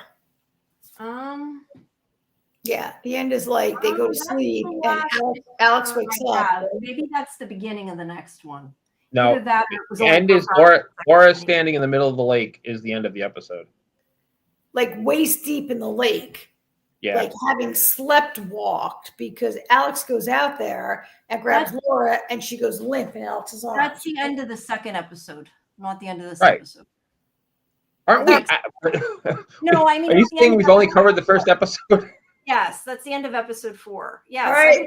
Let's move along then. Let's go. I mean, I think we've talked about pretty much. We have. Yeah, and some of it we can go through. I've been trying to move us along. Because he stashes the radio. We don't need to know about that. Okay. The one thing we do need to know about is that Abby. This is where she meets that woman in the bathroom. Mule, right? This is Mule. I don't remember. Mule. Whenever she tells her next time, shit your pants. But she finds out that Mule is trying to learn French for her wedding.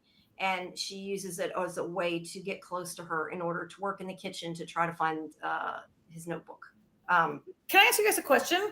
Yeah. Why do you think that all the orderlies don't have names? They're Rabbit, Mule, this and that, whatever. So they can't get close to anybody, probably. Evelyn, right? Yeah. Well, here's the thing. I didn't know if it was everybody or just these two because I have no idea who anybody else's name is. No, because they call somebody Duck too. There's a Duck. The beardy guy with the guitar. The beardy guy with the guitar is Duck, right? Oh, okay. Yeah. So everybody has Yeah. But yeah, she ends up getting closer to her. That's what that's about. Let's see. That's because Abby's like, "Oh, you want to speak French? I'm Canadian. We all speak French." I know, and she falls for it. Yeah. So great. So then the other part that we have that's important here, and we kind of talked about this a little bit, so we don't need to go too much into it, but her and her roommate are told to move the rocks from one side of the yard to the other. It's a punishment for what Lila did, but her roommate is given the punishment as well, because your roommate gets punished in the same way you do. You both have like when you do something good, you both get rewarded. When you do something bad, you both get punished. Yeah, and it's another power play. And I know Rabbit even said something like, that's something else. But it's another example of a rule that they didn't learn until after they violated it. Like Abby, we saw this with Abby last week in the last 2 episods. They're like, you didn't know about the rule until you violated it, which is intentional. Unfair, but intentional. Yes. But Rabbit says something like, I learned that the hard way, like makes a comment about this. And we know that Rabbit was Laura's roommate. So my question is, was Rabbit a bad student or whatever you want to call it, or was Laura? Yes. We learned that when Al in the previous episode, when Alex goes to tour the facility. Oh, right. Okay, you're right. I forgot about that. Yeah. But yeah, she makes a comment here about that she learned that the hard way too, that you get punished for what your roommate does. But this girl, and I don't remember her name. This girl, Alexandra? No, that's the one. That's not Alexandra. That's Lila's roommate. Yeah. Anyway, she basically tells Lila, this is all part of the game. You just got to go with what they tell you to do, because if you really want to get out of here, that's the best way to get out. Just follow the rules and eventually you'll make it out. And, just keep your head down. She doesn't want to get in trouble again. She's kind of, she's trying to help her. She's like, just do what she says. And even whenever she's the one getting punished for Lila, she gets her name is Ello. Ello, yeah. Ello, Ello. And who didn't see this coming, or once they moved the rocks that she was going to tell her to move them back? Yeah, I totally saw that coming. Tell only her to do it. I totally saw that coming. No, because that's what we punished Lila by making her feel guilt and also making the two roommates be estranged, right? Like, which isn't working, but is their point. And then let's see. What'd you say his name was? I already forgot his name again. Rory. He gets his room tossed because they're looking for the journal. They think he has it. And then if we're moving on, we jump to Alex at the farmer's market. Yeah. They meet this guy who used to go to the school and knew Laura. And I don't know what the point of telling us this was, because he makes a comment. I think they're trying to show you, and maybe I'm wrong, but I get the opinion that they're trying to show you as a viewer that some people, the school maybe helped, like honestly helped because they needed the discipline or they needed to be away from their family or whatever. So you kind of question, is it as evil as we feel like it is? Because he comes up and he basically says, oh, I was gay and my parents didn't like that. And they sent me to the school and they let me be who I really needed to be and who I am. And you're supposed to, I guess, feel like maybe it's not all bad. Did you get that opinion that was what you were supposed to think? No. Okay, then what was your take on it? Because I wasn't sure. It was a little weird to me. My take was they're all brainwashed. I mean, what's the point of telling us that they don't try to change them they don't try to change their sexuality? That's why I was kind of like, are they trying to say that some people maybe it really was beneficial for? I don't know. That's how I took it. I didn't know what it meant. I don't think anything we've seen about that academy is beneficial. I think he's brainwashed just like everybody else. I thought that he was one of the first people we've seen who didn't say, like, I noticed that they keep saying the word junkie. You're a junkie. They said to Lila, you're a junkie. Your parents say you're a junkie. Like, they keep using the word junkie. And like, that's not a word we use that much anymore. We say addict now, right? And I know it's set in 2003, but I was thinking, like, is junkie a thing in 2003, or like is junkie a word from like the 70s? And junkie's still a thing, but right? Yeah. I mean, it's a thing, but like, this is a place of therapy, and like you're supposed, like, would Evelyn call them a junkie? Would she call you an addict? I just keep noticing they say junkie a lot, which is a more of a, like, yes, okay, AJ, people still say it, but it's a pejorative term compared to like addict, right? And they're using like, well, they don't say nice things about people at the academy. So junkie is the perfect word. And my parents didn't want me to be gay. I thought it was a very different. He might be lying or over. First of all, like, if you want to go to gay conversion school, this might not be your rate. I don't know. Hold on. Let me answer it this way, okay? From what we've seen, like Jamie said before, Evelyn is it seems like she's trying to get everybody to hate their parents. So of course the school is going to be accepting that he's gay because they want him to be brainwashed, and his parents don't want him to be gay. So they sent him here thinking that they were going to ungay him, which did not happen. The school was like, "Oh no, you want to be gay? Be gay. You don't need your parents. You have us. You hate your anti-gay parents." So again, all brainwashing. I don't know how that was supposed to make us think. I just thought maybe they were trying to show that some people seemed, because I know at the beginning they made it like Laura benefited from this. She's like, oh, I was, like you said, a junkie or whatever, and it got, it straightened me around. Do you guys both think that Evelyn's point is to make them hate their parents? I think that's a big part of it. I think that's definitely. I mean, yeah, it's probably a lot easier to control them. All right, yeah. If you feel your parents don't love you and they've dumped you there, and you won't try to call them and be like, "Get me the fuck out of here," then yeah, it's easier to run that school. Yeah. Yeah. Like nobody seems to leave town after they get out. Nobody goes home. Yeah. How did Laura get out that she ended up meeting Alex? That was a little. I don't know, right? I mean, I guess maybe some people do leave. I mean, we got the guy in Toronto. Yeah. The guidance counselor. Yeah, guy. So I mean, some people do leave, but they never lose their cultness. Yeah, and Laura doesn't. So here we are at this. Laura doesn't maybe know every person in the farmer's market. Like, we're going to see a seat. You're going to flip the picture, right, to that crazy woman who's like, "Oh, the baby," but she doesn't maybe seem to know Laura. Yeah, that woman. Yeah. Yeah, she she doesn't do anything yet. She's like watching her. Yeah. And then let's see. Okay, then we go. That's where she tells her she'll teach her French if she. Oh, Abby she tells her. You mean that's when Abby tells Mule, "I can teach you French." Yeah, if you let me work in the kitchen, which is when they are trying to find the book. Which the whole reasoning is Rory tells her that if Riley hid it anywhere, it would have to be in the kitchen because that's where he worked. Right. So that's what that's about. Yeah. And working in the kitchen seems to be a very high level, and Mule only allows her favorite people to work in the kitchen. Right. Right. Yeah. And then we have this asshat. He's a real jerk, right? He's a real jerk. He is. I kind of like Daniel though. Why? He's trying to cause trouble. Why do you like he tries to say they're trying wait, stop. I want to hear why AJ kind of likes him. Because he doesn't seem to give a shit. Like he's probably the kid that is most against everything other than Lila. You know, he's not letting them control him in any way, shape, or form, no matter how much trouble he gets in. But he's such a bully. Like he humiliates Rory because. Well, let me ask you something. I mean, not that. He's a jerk in that way. Let me ask you something. Because he can. Yeah. Before this scene here, what did you guys think of Rory? I liked Rory.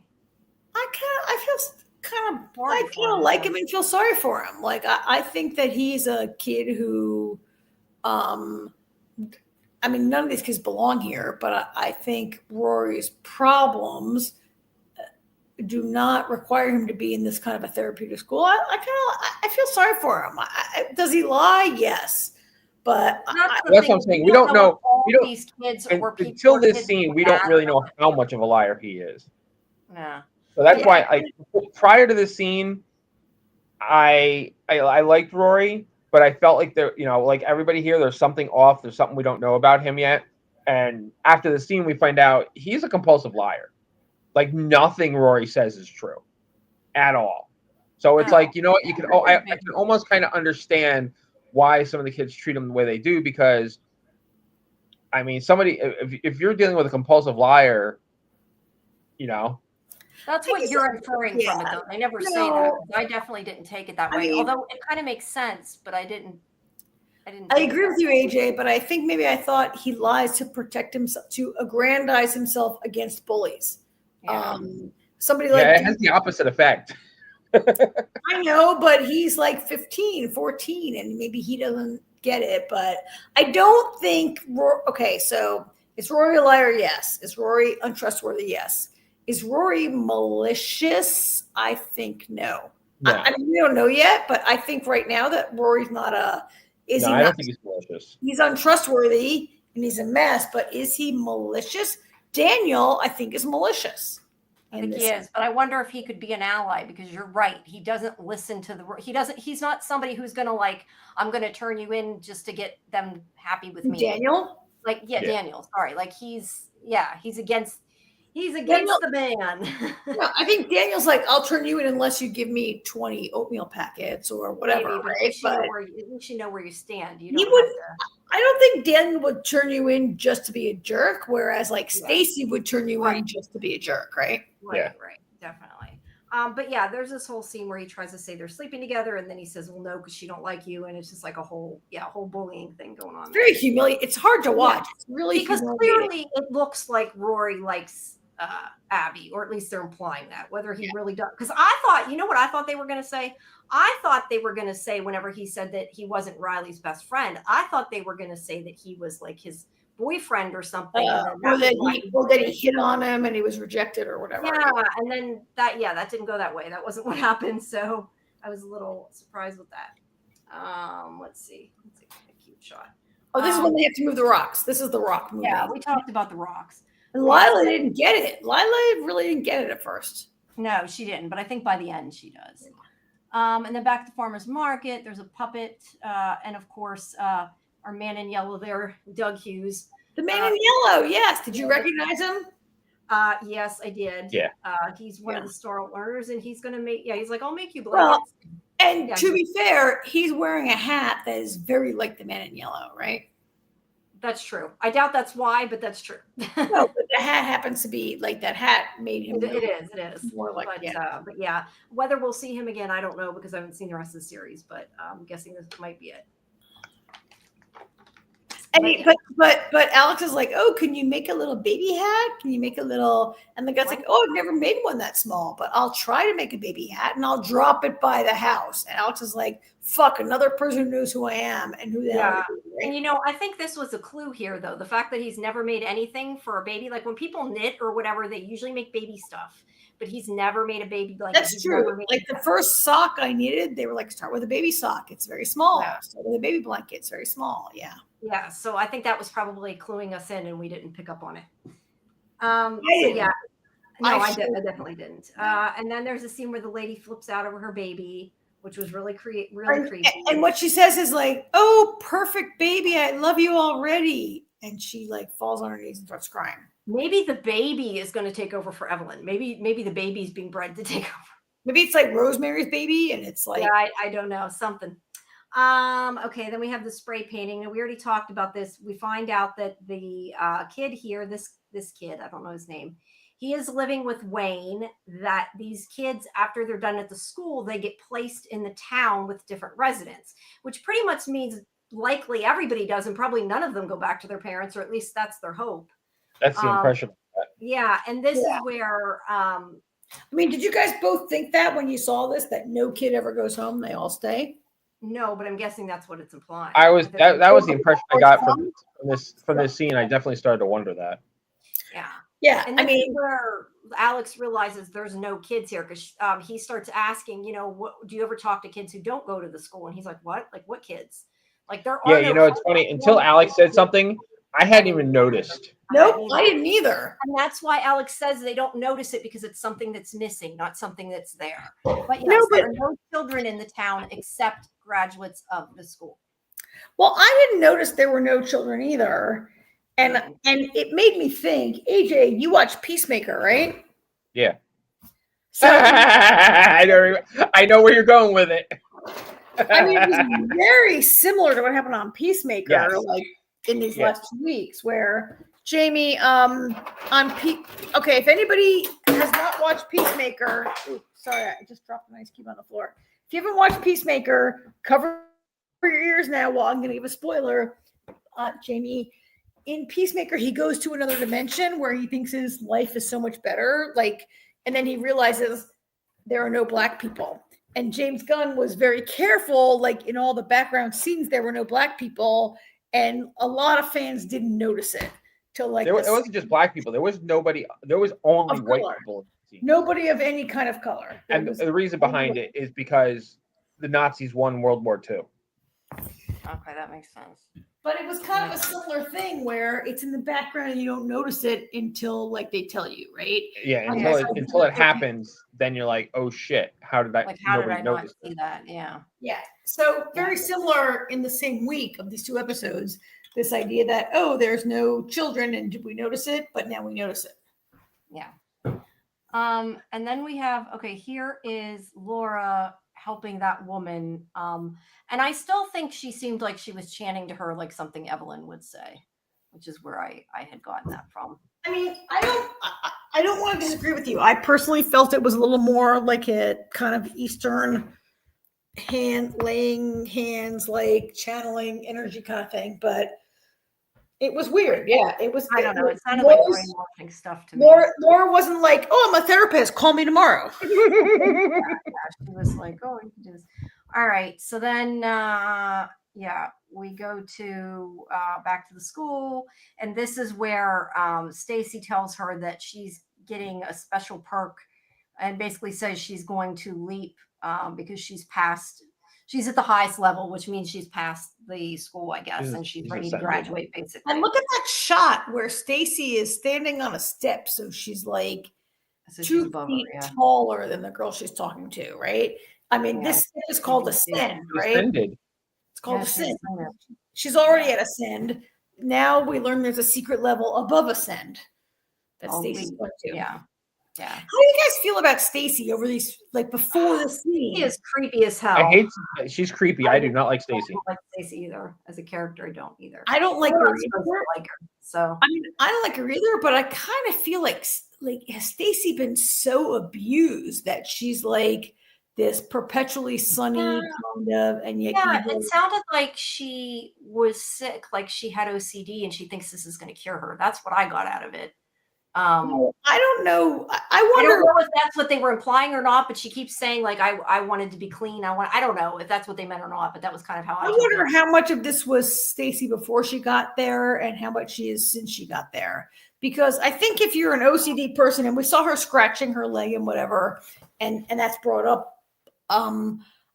like, is that why you send your kid to a school like that? Like all the other kids have been like stealing and acting up. But to be fair, I'm sure there's kids like that get like lost in the system because their parents don't want to deal with them. I would not be surprised if they send a kid. I'm just saying it seems like Tall Pines seems to be a place for rebellious children. It does. Who take drugs, who fight, who do this and that. And Stacy doesn't fit in that. And I just feel like, has she been there while I've been beaten down until she's become this sort of like very fake place? Yeah. I don't know.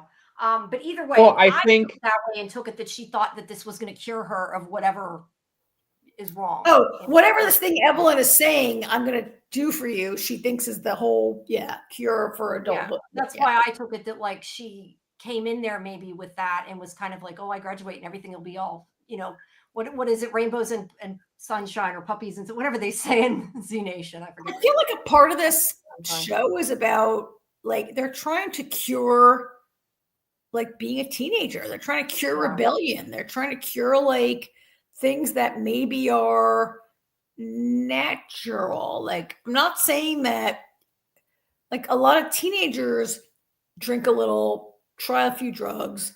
Okay, Lila was a little further down the road, but we've said earlier, we don't think Lila and Abby are like really very bad kids, right? No, but they were failing out of school and taking drugs. They weren't good, adjusted children, but they weren't bad.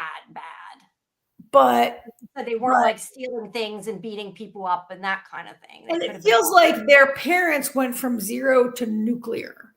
Like Abby and Lila were in their normal local public school. As far as we know, they were having no therapy, a little detention once in a while, and then they go directly to prison, right? Like their parents do. Abby's parents are a little more surprising. Lila's mom is not surprising because it seems like Lila's mom, the little we've seen of her, she's not capable of. It looks like she's glad that Lila's gone. I'm assuming that they're both still dealing with the death of her sister. Yeah. It seems like mom has kind of shut herself off from the outside world. Again, we've only seen her mother twice, but that's the impression. Very depressed, almost kind of catatonic, right? Yeah. Abby should. Abby's parents seemed like they maybe cared about their kids, maybe not enough, but they weren't necessarily parents. I would not agree with you that the other kids, like that Lila's mother doesn't care about her. She has a wholly different level of trauma going on. Right. But she's not parenting like she should be. Okay, fair. But you said, I meant Abby's parents. I'm saying it seems like Abby's parents cared about them. They took care of their children. They maybe were not the nicest parents and didn't treat her maybe what she needed, but I don't feel like they were, I don't feel like they, like, I don't know how to say what I'm trying to say. Like they were trying to do what they could for Abby. You know what I mean? Like, I don't know that they realized like this was what was going to happen. Here's the thing with the thing about the show that I've noticed a lot of is we aren't given a lot of information. So I feel like because of the situation with the girls, I feel like the guidance counselor must have talked to her parents and been like, hey, there's this place that can help your daughter and it'll get her away from Lila. Yeah, and Dad was probably, and Dad, who is very domineering and overbearing, was probably like, yeah, just what she needs. Mom, as we said last week, didn't seem as keen on the idea, and we know her sister was downright against it. So, Dad definitely controls the situation. It just from what we know, it appears that they went from zero, like perfect daughter. Right. No, I agree with that. I totally agree with that. I definitely think the majority of the kids at this school are supposed to be problem children that they couldn't deal with. I think a lot of it is Evelyn herself. She is a very good salesperson. She is. Yeah, she's like, oh, your kid is probably on drugs. Your kid is a junkie. Yeah, she can manipulate. She knows exactly what to say and how to manipulate the parents over the phone. I think in person it wouldn't work as good, but I mean, this whole situation makes very good sense to me because if you want to start a cult to rule the world, teenagers are the perfect ones to do it to, because you're not going to do it to adults are a lot harder to convince and think the way you want them to think once they hit that point where, once you're over 18, it's much harder to mold your thinking to a singular way. Teenagers are perfect, because they're all over the place to begin with, and then and on top of that, you convince them your parents didn't want you. They sent you here. They still don't want you. We're your only one. Well, I think a lot of teenagers already think your parents hate you, or fair enough. Fair enough. Teenagers kind of hate themselves, right? And they hate everyone and everything, and it's part of like the idea that you hate your parents or they hate you. It's just a part of like breaking away and being able to move out of the house and go on, right? Like, but I also think like Evelyn, this idea that we talked about earlier, like. Look, do I think Abby and Lila smoked too much pot during the school day? Yes. Do I think they're junkies? No. Are they junkies? No, they're not, but Evelyn's like go-to thing is like, your daughter's a junkie. I can help her, right? Like she's definitely putting these kids in the worst possible light so that parents will feel afraid and she can get control, right? It is a little shocking to me that Abby's parents seem to have done they're like, oh, she's so annoying. Until like they went from 0 to 60. Lila's mother also, but that household had a lot of trauma, so that's different, right? But it's all kind of weird and like I don't want to pull that thread too hard about why. The major question is why Abby's parents sent her there, and let's not focus on that because it'll all fall apart. Yeah, true. There's the rocks here. Oh, the rocks. All right. So, actually, didn't Sawyer and Kate have to move a lot of rocks and Lost, right? Yeah, I guess they did. Yeah, big pile. So Rory, Abby forgives Rory after he apologizes and says, that I forget what his reasoning is that he lied, but he wasn't friends with him, but he knew something happened and he wanted to figure it out, and that's why he roommates with Riley. They were first of all, Rory and Riley, how annoying, but Riley hated him. And Riley punched him in the head. Riley never spoke to him. And then one night punched him in the, after he leaped, right? He was like, I don't want to leap. He said, I don't want to leap. And then he ran away. Right. Yeah. So something was up.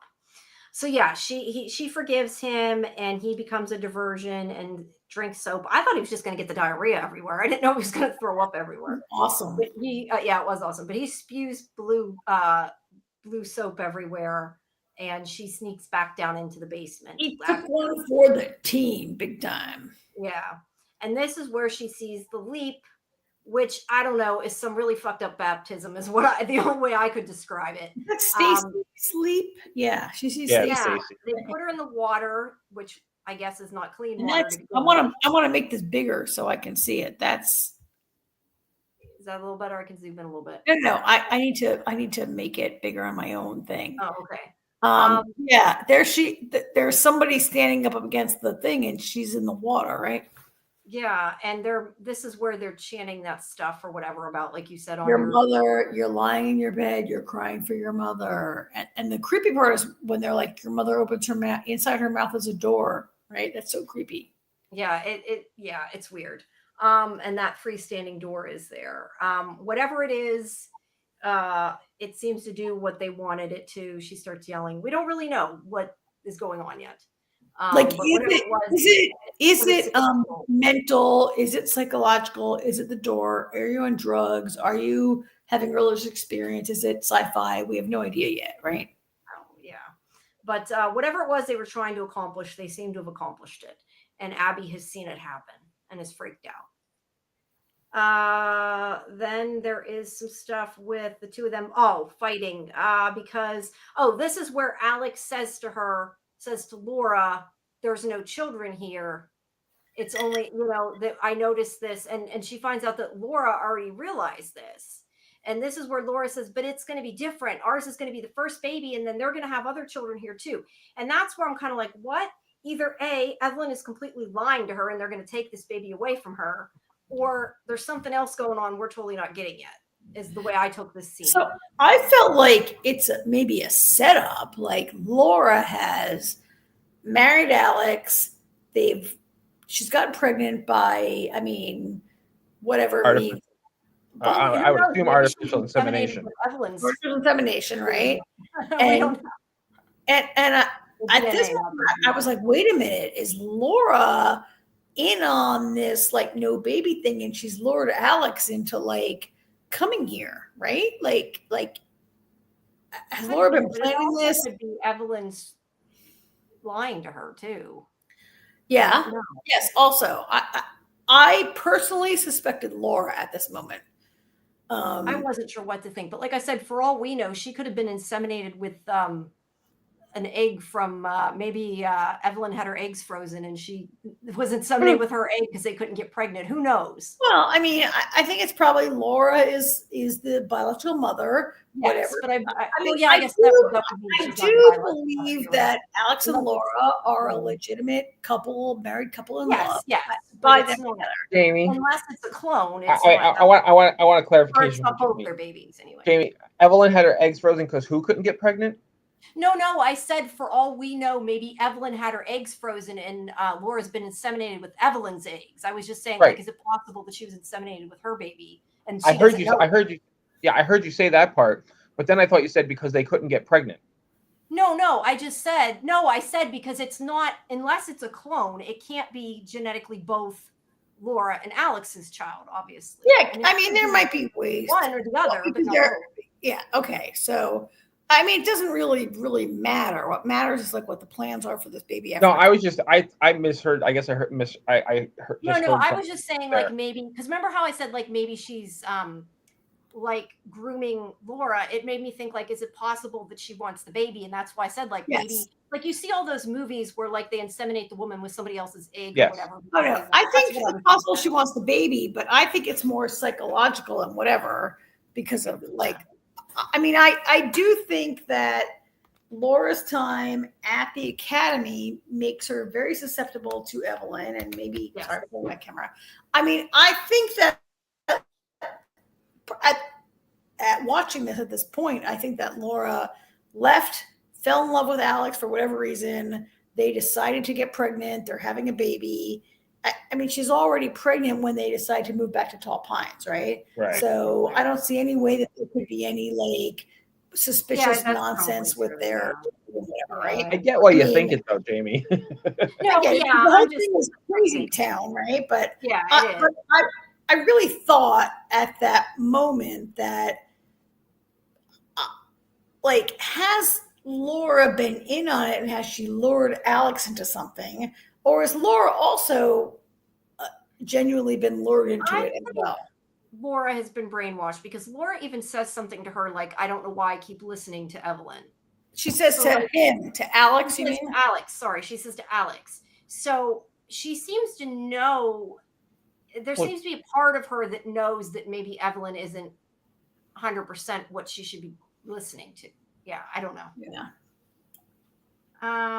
Now is the weird scene where I thought that was the other guy, but it's not because the one guy is from, is from this is the hands. The hands. Yeah. Yeah. So she brings Lila in, washes off her hands, and makes her talk about her sister and just in general kind of gives her like a therapy session. And Lila sees what she's doing. And I said, I feel like Lila knew what she was doing and was trying to kind of game her back by telling her what she wanted to hear, but it didn't come off maybe as much as she wanted it to. Like she still was affected by it. How did you take that? I definitely feel like she's getting to her. Yeah, but she definitely knew what she was doing, though. I feel like she. Oh, yeah. Yes. Yeah, and yet she's like, I agree. Like Lila knows what she's doing, but Evelyn hits her at her most vulnerable. Yeah, still affecting her. But the whole thing of her like, thank you, I'm sorry, and all that, I think was bullshit. I didn't believe any. Oh yeah. I mean, Lila, like the whole washing the hands, I thought was total bullshit. That was very sort of biblical. It was sort of biblical and nonsense. And she's like, "Oh, Lila, let me wash your hands." Meanwhile, Lila's roommate is still outside, like hauling rocks, right? Like Lila knows this is a scam. But when she brings up Jess, then Lila she knows how to put an arrow right in her heart. Yeah, I think AJ that she's getting to her a little bit. That's what I said. Yeah. No, I'm saying I agree with you, AJ, that she's getting to her a little bit. Yeah. Yeah, agree. Sorry, rephrase it. I agree with AJ. Okay, I agree with that too. So that's fair. So she calls Evelyn, big surprise.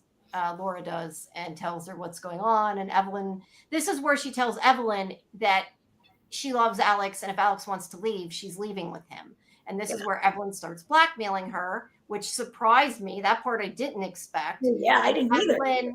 And Evelyn is like, hey, your wife killed Riley. You know, we got rid of that problem, but if you try to leave, your husband killed Riley. Yeah, what did I say? You said wife. You said wife. Sorry, husband. Her husband killed Riley, obviously in self-defense or whatever, but Evelyn is trying to make it like, it was Alex's fault, and they will go to the cops with that. So now she has scared Laura. Alex would have been way better off in a bigger city, calling in somebody and being like, let's investigate. Yeah, she needs to go out. He needs to go outside of the town, definitely. They've been able to cover it up. And this is one of the more creepy parts, I think, of. Yeah, and the thing is that and Evelyn does it. It's not like Dwayne does it or the police chief. It's like Evelyn, who is like, oh, Laura, we're going to protect your husband, right? Yeah, but you have to do what we say or we won't. Because technically, you know, the truth is, Alex, she also says something like about how Alex lost his job or whatever, got in trouble with the old police department. We don't know about that, but. So she's saying, you know, they wouldn't believe him is basically what she's saying.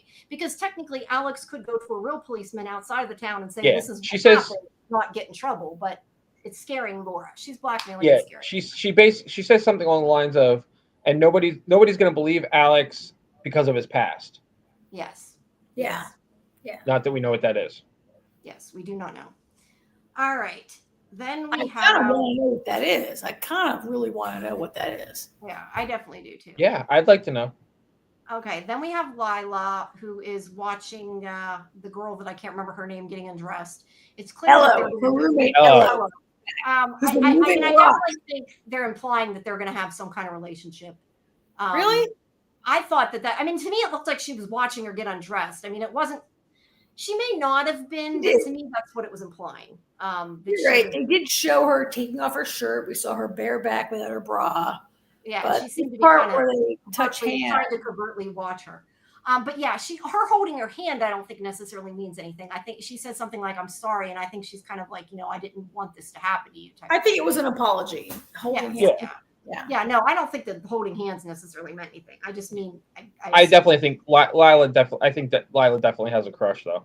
Yeah, I would agree with that. All right, so then there's more of her being blackmailed. Then then Abby talks to Alex some more, and Alex is finally not accidentally, but kind of has to admit that Riley died because Abby's like, well, Riley got away. You have to help us. We can get away. And Alex is like, no, Riley didn't get away. Riley died. He kind of had to tell her because he doesn't want her trying to get away and getting hurt. Yeah. But at the same time, was it good she found out? Maybe not. And I think maybe also Alex is not a guy who wants to lie to this person, right? Yeah. But Alex says to her, you can't tell anybody. And Abby says, why wouldn't anyway? Because it would everybody lose their hope. Like, this is what's keeping them together, knowing that somebody escaped. Actually, I really like that part. I thought Abby showed Abby showed real maturity and kind of leadership, right? I agree. But Alex, does say that, legally they have guardianship over you. They're not doing anything completely illegal. Like, we need to find something to use as, proof.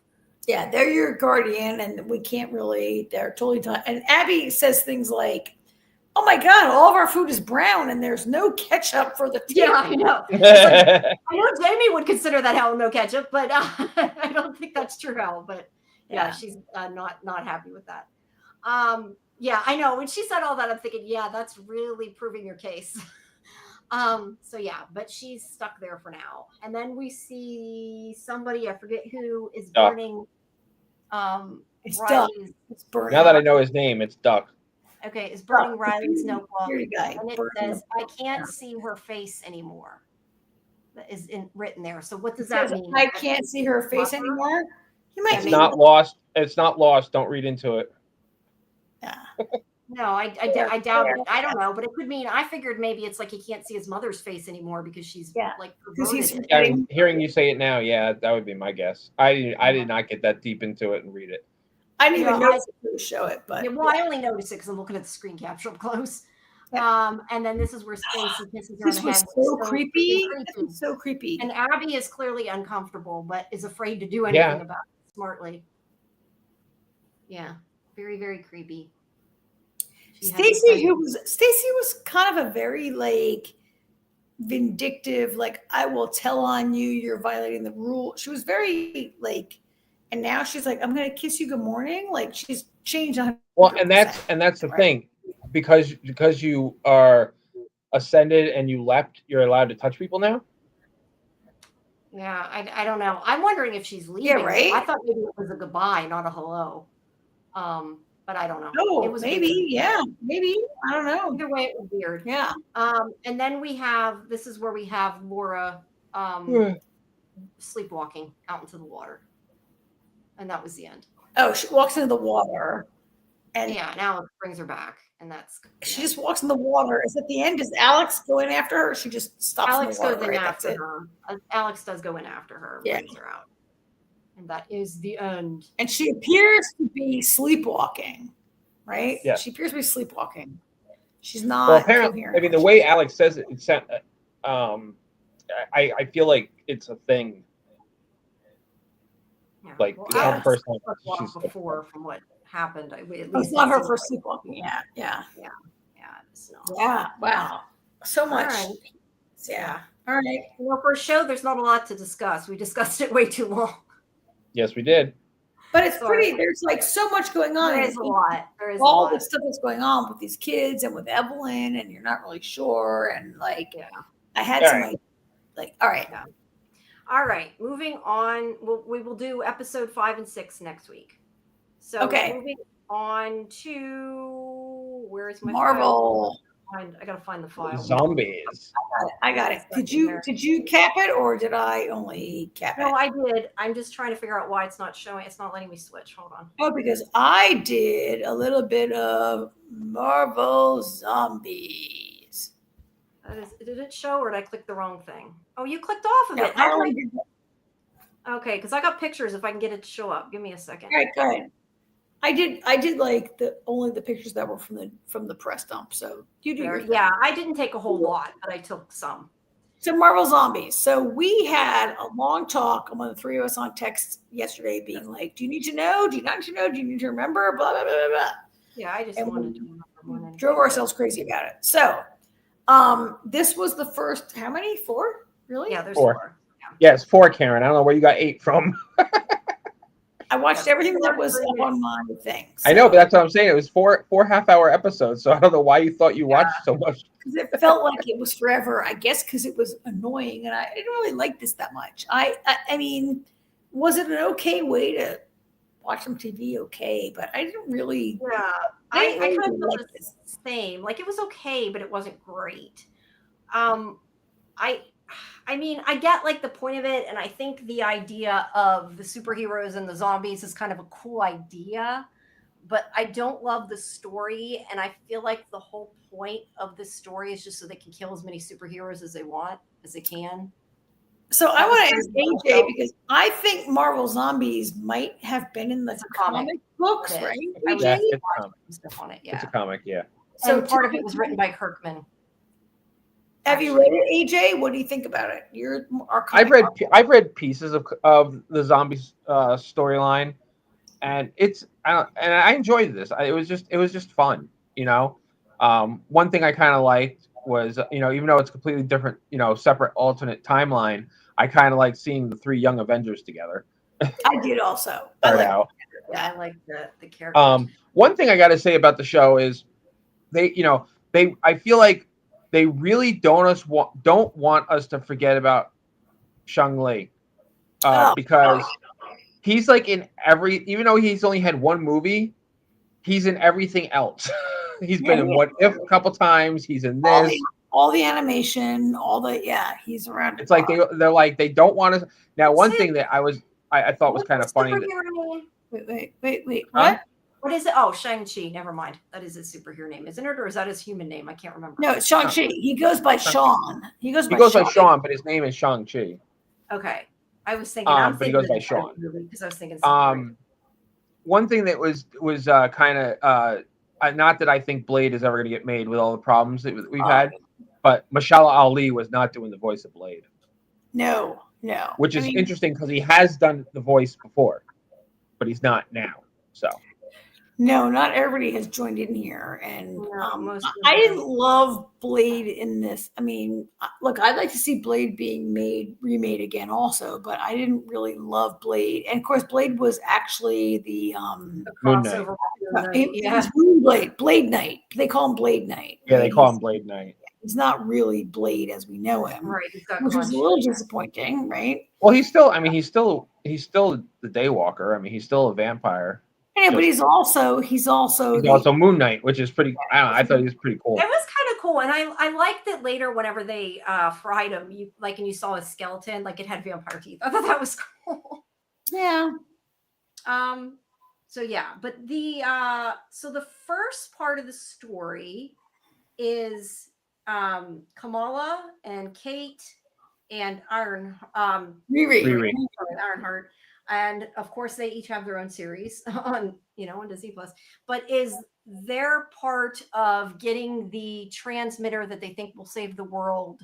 And wrote it down on where it ended. I had here's my damn notes. Sorry. Well, it was it's them getting the transmitter, but it's also when they end up dead, except for Kamala, and then that's when she meets Blade. And she needs to take the transmitter to a S.H.I.E.L.D. thing in Ohio, and that's where they meet the Romanoffs as well. So that's kind of the first storyline is up to what happens with. Yeah, until she gets there. Her friends are killed. It was. There is a fun scene though when they get in the truck. Did you hear the name of the truck, Karen? The name of the truck was, yes, I heard. What was it again? Uhura. Uhura, yes. She says, And then like, when Uhura, yeah. and then when Kamala gets in the back seat, she's like, engaged, number Wait. one. And when she said it, I actually said it out loud myself. I said, engaged, number one. I said it also. It was great. I really enjoyed seeing the three young girls together. You know, this show through these first episodes is Kamala Khan's show. I think it's like from her POV. Yeah. Kamala Khan. I love I would seeing agree. these girls. We haven't seen Kate in a while. I mean, I don't love Riri. I haven't seen Kate in a while. It was great seeing them, and then it becomes Kamala Khan eventually. Yeah. Who I love. We love Kamala Khan. Yeah, Kamala's And awesome. Yes. We She's also so have great. we also have Headless Iron Man back there, the suit. Yeah, we do back in the suit. I don't remember They why they call- put a mirror on its head, but And I love it. Because why not? I love Iman Vellani's doing the voice. I know AJ, you love her also, Iman Vellani, who was the original voice, and this was great. And then we get into the next series, the next chunk. yeah, they find the transmitter in that zombie. I keep wanting to say walker. That if they can transmit, they can somehow, I don't remember what the reasoning is, but somehow it'll save the world. If they can send it to space, somehow they can. Yeah. Nova Corps will come and save the world. No, they want to contact the Nova Corps in order to get them to get rid of the zombies. Nova Corps, the aliens, Nova Corps. And they believe that somehow Nova Corps has the technology to fix them, and that's the whole plan. Yeah. Like it's basically an SOS, basically, right? Yeah. Basically. And the mountain has been removed. So they go through the mountain, and unfortunately, they find gods there fighting, which is some crazy shit. I'm trying to remember who's there. There's a zombie horde, but there's also there's no. They don't even know. Oh, Captain Marvel. Captain Marvel. Captain Marvel. Yeah. Or yeah. Sorry. Zombie Captain Marvel. Captain Marvel and Scarlet Witch. I think at this point, right? No. It's only like they don't even know what's happening until Zombie Captain Marvel comes, and I don't even know if they recognize it, but it's Zombie Marvel. It is, but I thought she was fighting somebody else. I didn't remember. Okay, no, anyway. Yeah. Anyway, Riri and Kate end up zombied, and this is where she meets Blade, who is going to take her to a SHIELD office in Ohio so they can find out. He's Moonblade. Can I stop here? I want to stop here, like, and reiterate the question we had before. Like, I just, why is Blade being like not like? I would like to see Blade as Blade. I love Blade, right? I want to see Blade, and we have Moonblade, who's Moon Knight. Kind of cool, though. I don't know. I kind of see it both ways. Like, it would have been nice to have just Blade, but I also think it's kind of cool. I didn't really like the Moon Knight show, so I guess that's that's a whole different can of worms. Yeah. But what I was trying to say before was Captain Marvel. She was fighting Icarus. Yeah. Okay. From Eternals. Whoops, not yet. Zombie. All right. So he eventually gets down to a place in Ohio. They eventually get there. He takes her there, and they run into this horde of zombies that are being controlled by the Romanovs here. Alexei and the one that's from Thunderbolts that I can't think of her name, and her mother. Elena, and I don't remember her mother's name. Mila, I think. Mila. Okay. So they are somehow controlling them with science. You know, they science them. And they do say some science, blah, blah. Somebody says, why can you do that? Blah, blah, blah, science. Yeah. And they're saying they look at the transmitter and they say that in order to send out a signal to Nova Corps, they got to get it into outer space. So they have to somehow get a spaceship. So the plan is to get to New Asgard to do that. And the last time we see New Asgard, it was like, New Asgard is a very small little community in Canada, right? Yeah. Yeah. But there are a lot of zombies that are being led by the one from Okoye. Okoye. Okay. Well, and there's also Captain America zombie there. Half of him. Yeah, half of him, which Lexi squishes.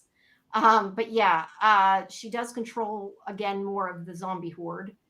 Now, was this Ghost? Is that who that was supposed to be? Was Ghost? Yes. Okay. Yeah. Yes, that was Ghost. But Yelena's mother ends up killed, and they're upset, obviously. Oh wait, that's all I have for this episode. So Alexei says that they have to honor her and they have to go on, and so they're all going to go to New Asgard is the end of the episode, basically. I mean, I think that my favorite shot, I love the zombie Captain America. Half Captain America was great. Yeah, you're right, half. But he's like, Alexei's like, what happened to the other half? We never did find out what happened to the other half. I love that. He got cut in half in the original What If. So, right. But I mean, I assumed we were going to like see his other half the way he said that. We never did. So it was just kind of funny. I mean, I like seeing something. So I did not go back and refresh myself, which is fine. I watched all of What If, but I know like you don't really have to remind yourself. I love that. I know, but it helps a bit. On some of this. Alive. There's a level at which this is just kind of a fun thing, right? Like if you want to see your favorite Avenger as a zombie or see them fight zombie, it's fine. So I really love seeing like Steve Rogers as a zombie. I really also enjoyed seeing the three girls. Like I love Kamala Khan. I like Kate. I don't hate Riri, but seeing the three teenage girls been living together for 5 years, getting their shit together, but this seemed to be a real Kamala Khan thing happening, right? She's the lead character, I think, right now, right? Yes. Yeah, I would definitely say that she's the lead character here. So we go to the second episode. And by the way, you said you don't like the animation style. See, I like the 3D animation. It's really toon shaded 3D animation. I don't know. I like it. I mean, if you watch, and you did watch the original, like What If or whatever, like there were different animation episodes across different episodes, right? And they're choosing this kind of method. I just don't love this animation style. Sometimes I feel like it's a little puppety. Right, that there'll be a great like background, but that's why I said it's because it's 3D rendered, like it's like a toon shaded 3D render. Yeah, but sometimes they don't move in a realistic way ever. No, right? Like it kind of a mixture of 2D and 3D. Yeah. It's just not my favorite kind. And for me, that I don't love animation ever. I don't watch any animation outside of this in my life. So whatever. Anyway. All right, so then we get, when we go to the next episode, we get Katie and Shang-Chi, and I could not get one in focus. They kept being out of focus. Ooh, this is like a flashback kind of to the original. It's to the beginning of the zombie apocalypse, I guess. We also see that some of the zombies, people then into zombies, have been grown from... Pym particles. Yeah, Pym particles, because there's like some zombies walking around. Let me ask you a question, because I don't know if this is something that's just in the cartoon or I completely forgot this from the original movie in Shang-Chi, but Katie never got the rings, did she? Wasn't it just him that had them? Or am I missing something? No, it's just him. It's just him. I thought it was interesting they both had a set, but yeah. He gives them 2. Well, it was 5 and 5. Yeah.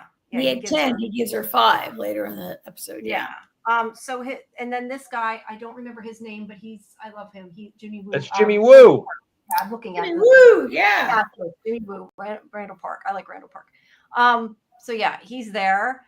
And they managed to hop into a helicopter because they're at the right place at the right time.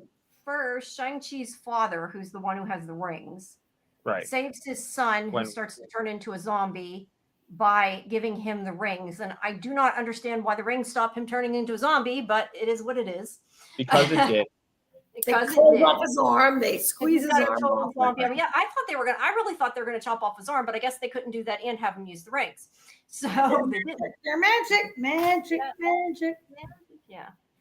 Maybe is he only throwing 4 rings? Because doesn't the one have to stay there to keep the zombie? No, I don't know. Don't ask. I wondered that too. I just decided not to pay too close attention to it. Okay. His hand is black, and his hand remains black through the rest of the episode, right? Like it's not cured; it's just shut off. It just stops it. Yeah, but that's why I'm thinking he must not be throwing the last ring. But yeah, I didn't look too far into it.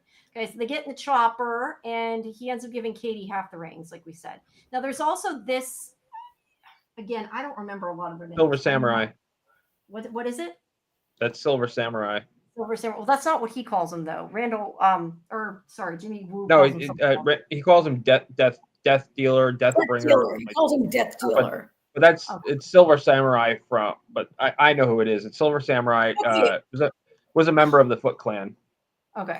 But they call him Death Dealer throughout the entire right. But that's like, but you gotta remember, we never hear Silver Samurai talk. Never says the name. Never. It's just what Jimmy calls him. Okay. He just calls him Death Dealer, but it's really Silver Samurai. Got it.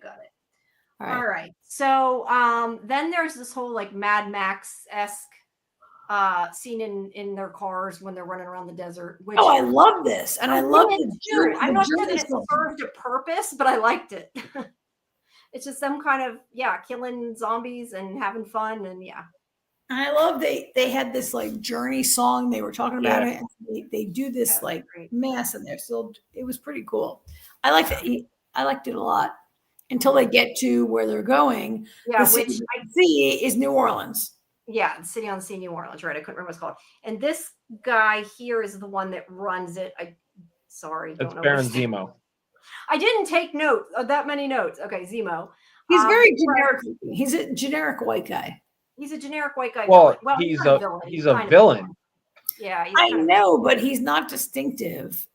He's just a boring white guy who somehow. Yeah, I mean, he ends up helping them after, but he basically. Yeah. I don't know if I'd call what he did helping. And the person to his. Or is it the other guy that's with him still? Later. Huh? Later on, whenever they get out of here, isn't it him that's still with them? No. It's John. It's John Walker who's on his right. Okay, that's John Walker. Okay, never mind. I thought the one on the right was the leader. Okay. Anyway, I'm never gonna remember their names, but anyway, they're like, you can't come in unless you have something for us, and they're like, we have cows, so they're gonna let them in the city, and then meanwhile, our other group is already there, and they get into the city, which they put underwater, which I'm not sure why it going under the water was really going to save them. But we find out after that they actually had no intention of being completely safe because they know that the zombies are down there. I keep going to say walkers. They know the zombies are down there and they've been feeding them. And he's feeding him the superheroes because but there does seem to be like a king underwater, right? There's a that was Namor. Yeah, it's Namor. It's Namor who's from Wakanda Forever. But he's turned into a zombie, right? He's like the zombie king of the underwater. Yeah, I think I have a picture. And their floating city, that's the raft. That's the superhero prison. They've taken over to convert it. Yeah. Where was that? What was that in that you're talking about? What movie? It's from DC. That's from DC. It's the superhero prison. It's not from DC. It's from Marvel. It can't be DC. They get from Marvel. I mean from Marvel. Sorry. It was in. We saw it. We saw it in which Avengers? America? So we saw it in Civil War when they put Cap and everybody in there. That's what I said. That's the one in the newest Captain America. No, it's in the. Well, it's been in the movies a couple times, but we actually saw it. I don't remember a lot of the original in Civil War. Okay. Well, anyway, he's going to feed him the superheroes because the superheroes are a pain in his butt. Well, I mean, he's got this kind of thing where he's like, oh, they brought to protect us. I'll feed them outside so they protect us. I mean, he's a Nazi. I protect you by killing other people. I don't think they're a pain in his butt, but it's been a scam from the jump. It has been, but he purposely takes the superheroes because they're the only ones that'll fight back and resist him. So but he doesn't want them to fight back. He wants to feed them to his. Right. He's like, you want to protect people. You are protecting people. You're saving their lives by being eaten. No, but it's not for them. It's what he's telling the random people in the house. He's like, oh, that's what they protest. I don't even really know why he would take superheroes down there because you could more easily feed a less powered person to your if your goal is to be like, let me send a person out through the airlock so Here's the other part of it, though. Yeah, you don't give them the one that's the raft is so impenetrable that there's really no need to feed anybody. Yeah. Well, like the idea that they're being attacked and it's being broken is kind of not. Well, no, it got broken from the inside because when he launches them out and Kamala puts them in the bubble, and then they get blasted back in because of Yeah, they can't be from the outside. They're impenetrable. They only, yeah.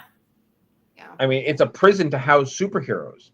Yeah. It's impenetrable. Well. So anyway, at any rate, they get out into the water. That's she a cool picture. Yeah. The bubble, Kamala does, and then they end up back in the prison again, and they fight them. Whoops, I went too far. And they fight the zombies, and they end up in an escape pod, only because Yelena stays behind and dies. Oh, that was kind of sad, right? It was very sad, and obviously Alexi. Lots of sacrificing in the show. There is a lot of sacrifice. A lot of people. I mean, I think when she's not the first person. Like at this point, Mila has already Has Mila already died? Yep. Yeah, Mila. Yeah, and the other ones that were there, they all died. Yeah. When Yelena gives herself up, she's not. She's like the fourth or fifth person, I think. Right? Yeah. I was kind of surprised that they killed Yelena, but then that's why I said I realized in this show they just kill everybody, so you can't really. Nobody is at all is safe. It doesn't matter who they are; they're not safe. So then they head on their way to New Asgard, and we don't even know what that is. New Asgard has been No, this isn't New Asgard. This is first when we flip to hear the story of what happened with. With them. Look at that one. He's got his head in that Ant-Man guy. Scott Lang's head. Scott Lang. From the beginning, I was like, wait, Scott Lang's head, he looks like Mysterio, kind of. No, he kind of does look like Mysterio. Doctor Strange's or Mechar. Yeah, he's got Doctor Strange's cape. Yes, he does. But I was like, wait, what? I was like, wait, what? Do I have to go back and watch this again? Like, to me, that's why I just watched a recap. And I think it didn't help you. That was not. This has no precedent, right? Yeah, this is just showing the other group of people, and we get to hear what happened to Spider-Man. No, I mean, did Scott Lang wind up in a glass jar at the end of the last episode? Yes. Yeah. He did. Oh, yeah. Yeah. I can't remember it.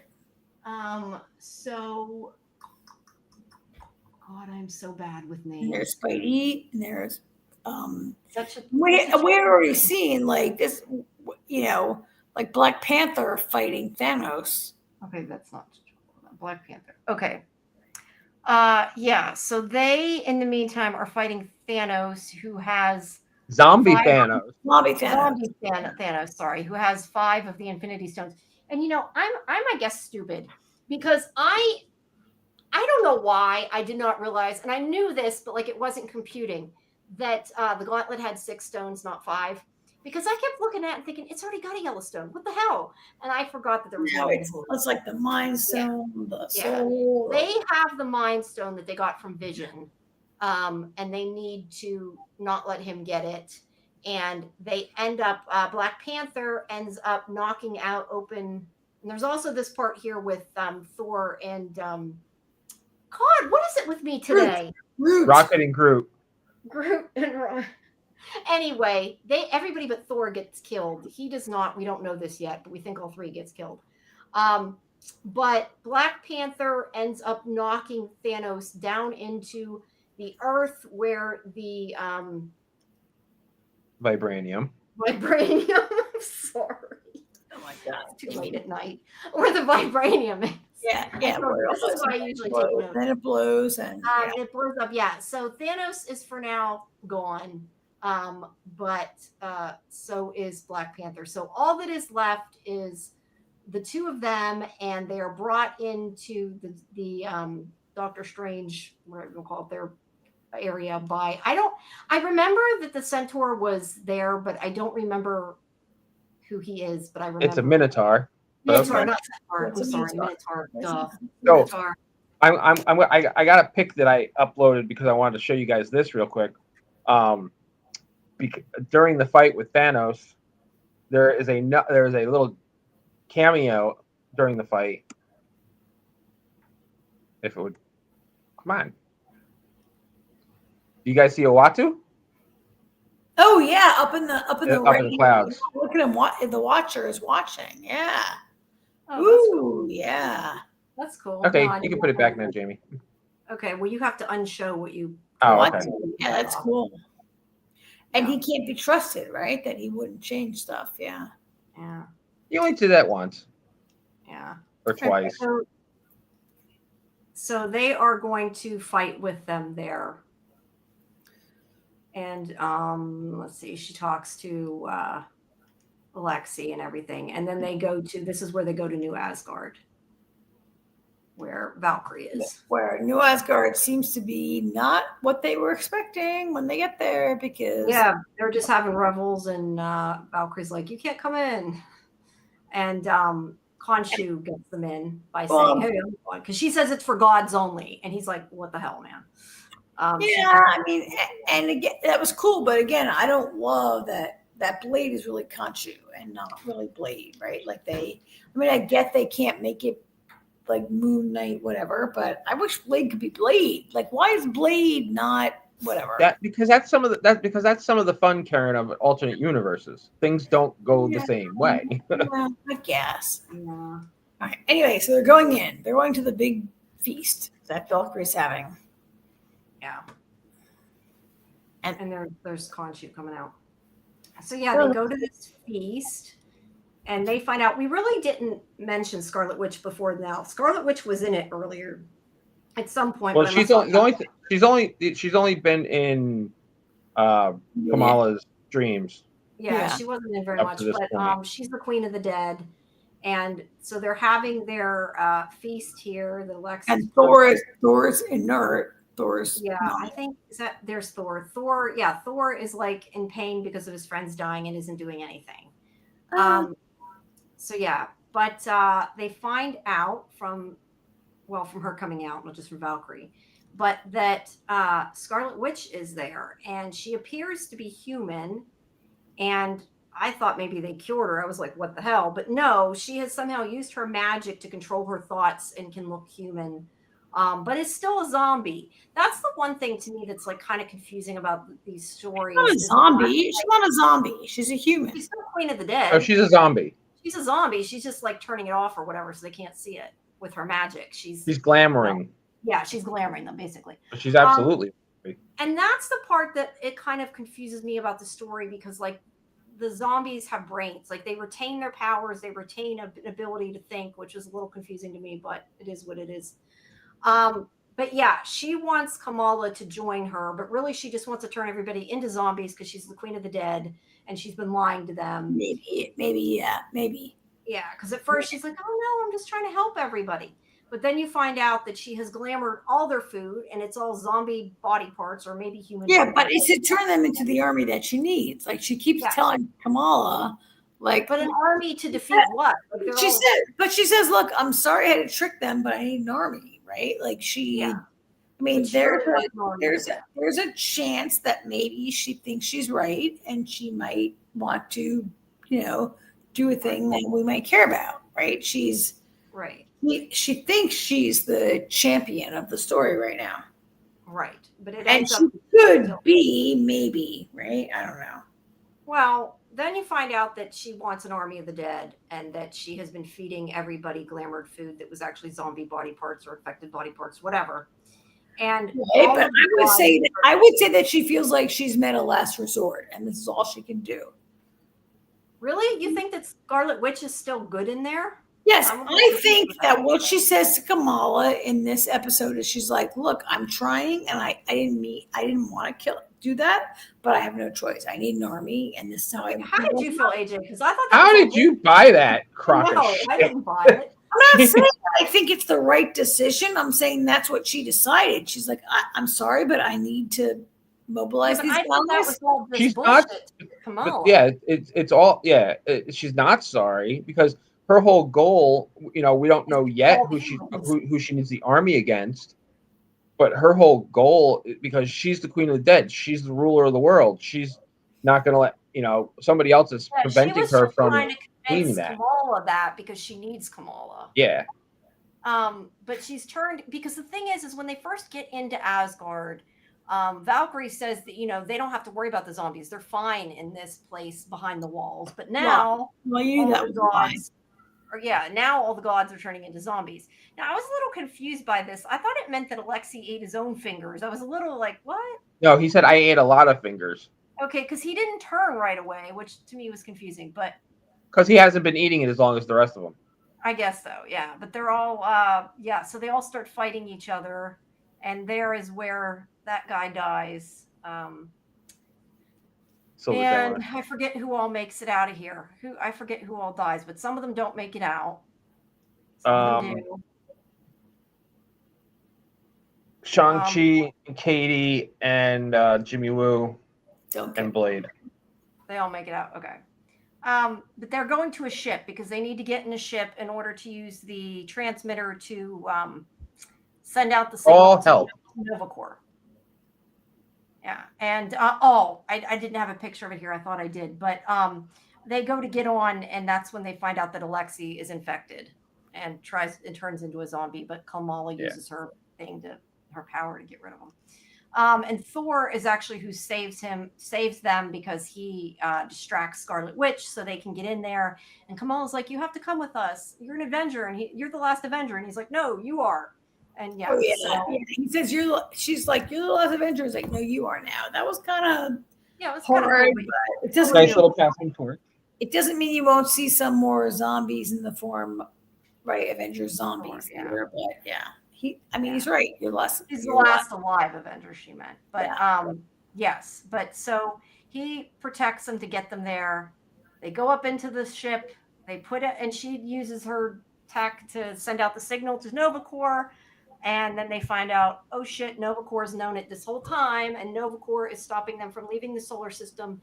And it says that their planet's been quarantined, so basically we're not helping you. We're keeping the rest of the universe safe and bye. And start shooting. Yeah. And that's where it ends. So I kind of blame them and don't blame them. Like on the one hand, like Nova, you could totally stop the virus, maybe. On the other hand, like we're gonna quarantine you guys and not let you destroy the rest of the universe. Yeah.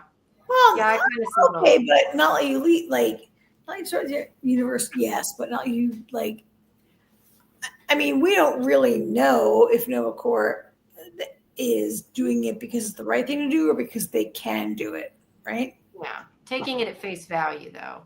I mean, they could have rescued them, and it would have been fine, but they don't. They start shooting at them. And this goes into the 4th episode, and the ship breaks up, and at first Kamala is able to float them down in her orb, but then eventually they all start falling. But they go back through portals into Kamar-Taj again and are saved by, Spider-Man and the others. So, a few of them make it out, and they're trying to figure out what to do.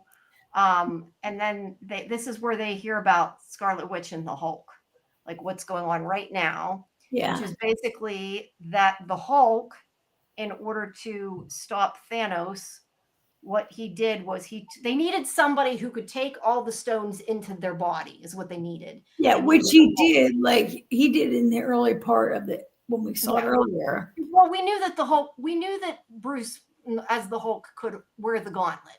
But in this case, he like in kind of took it, made it part of him because that didn't happen to me, right? He wore the gauntlet. He's basically absorbing all the energy from the explosion. And he's like a super energy Hulk, and they're like, we can't go near him because, and she's like, no, I gotta go. This is the only chance, right? But the idea you can't go near him makes a lot of sense to me until later when everybody comes for him. Yeah, they need to protect him from Scarlet Witch. There's also a cool shot. And I think they say, like, if she touches him, it'll be all over, right? Yeah, they can't let her get the powers, is the point. Right. And now we know why she needed an army.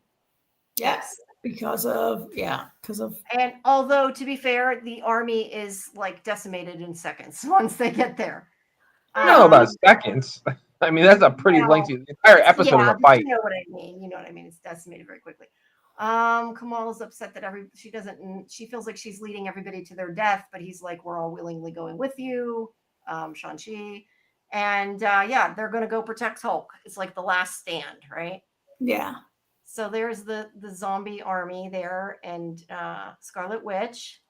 And there's like you said, a very, very lengthy battle between all of them.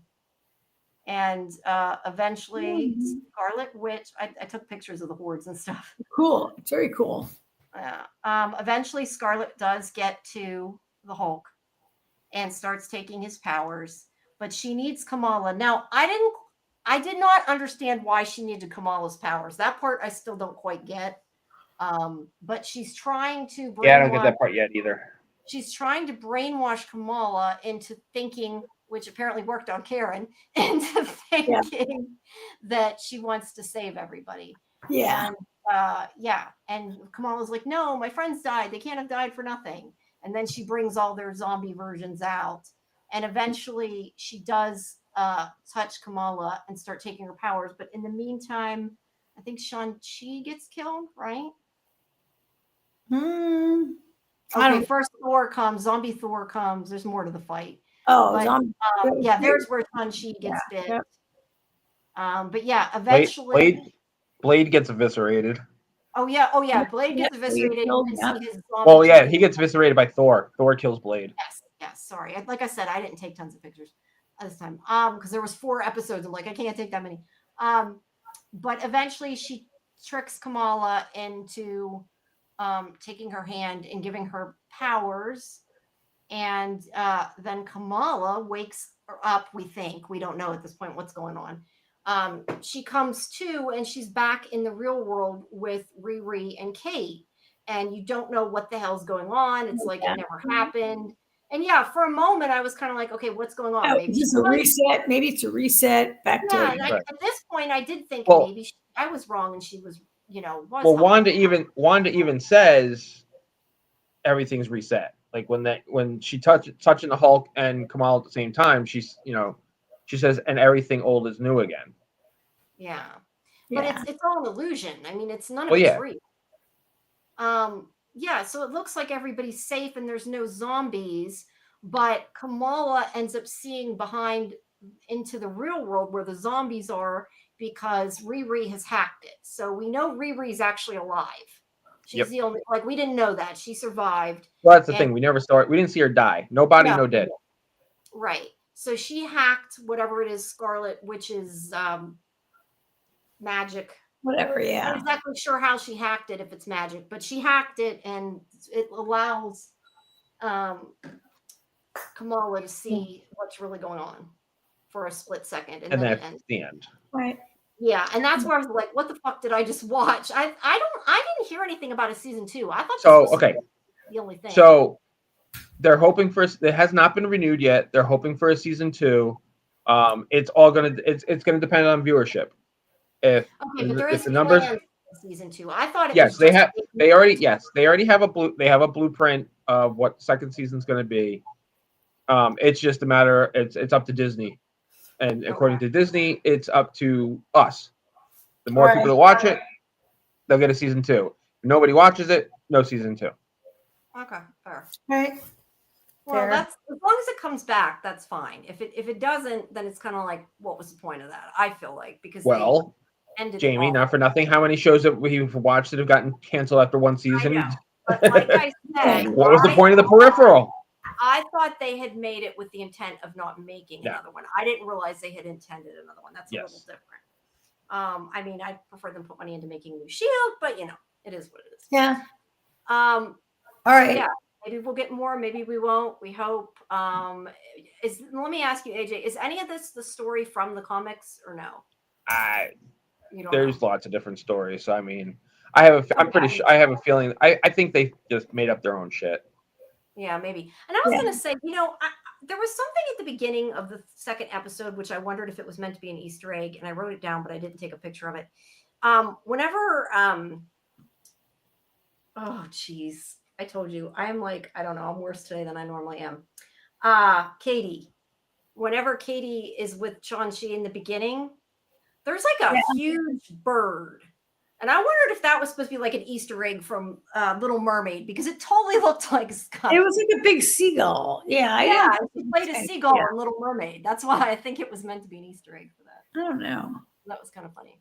I mean, I didn't notice it, but at any rate. Well, no, that's what it was a seagull. You're right. But that's what she played in Little Mermaid, is the seagull. All right.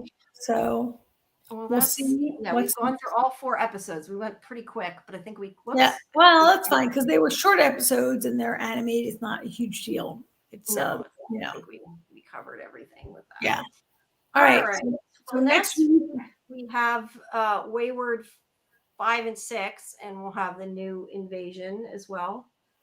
And hopefully pick up some more traffic after the fact here. Tonight was a slow night, but thank you everybody. If you watched, whether you watched live or you watched after, we appreciate it.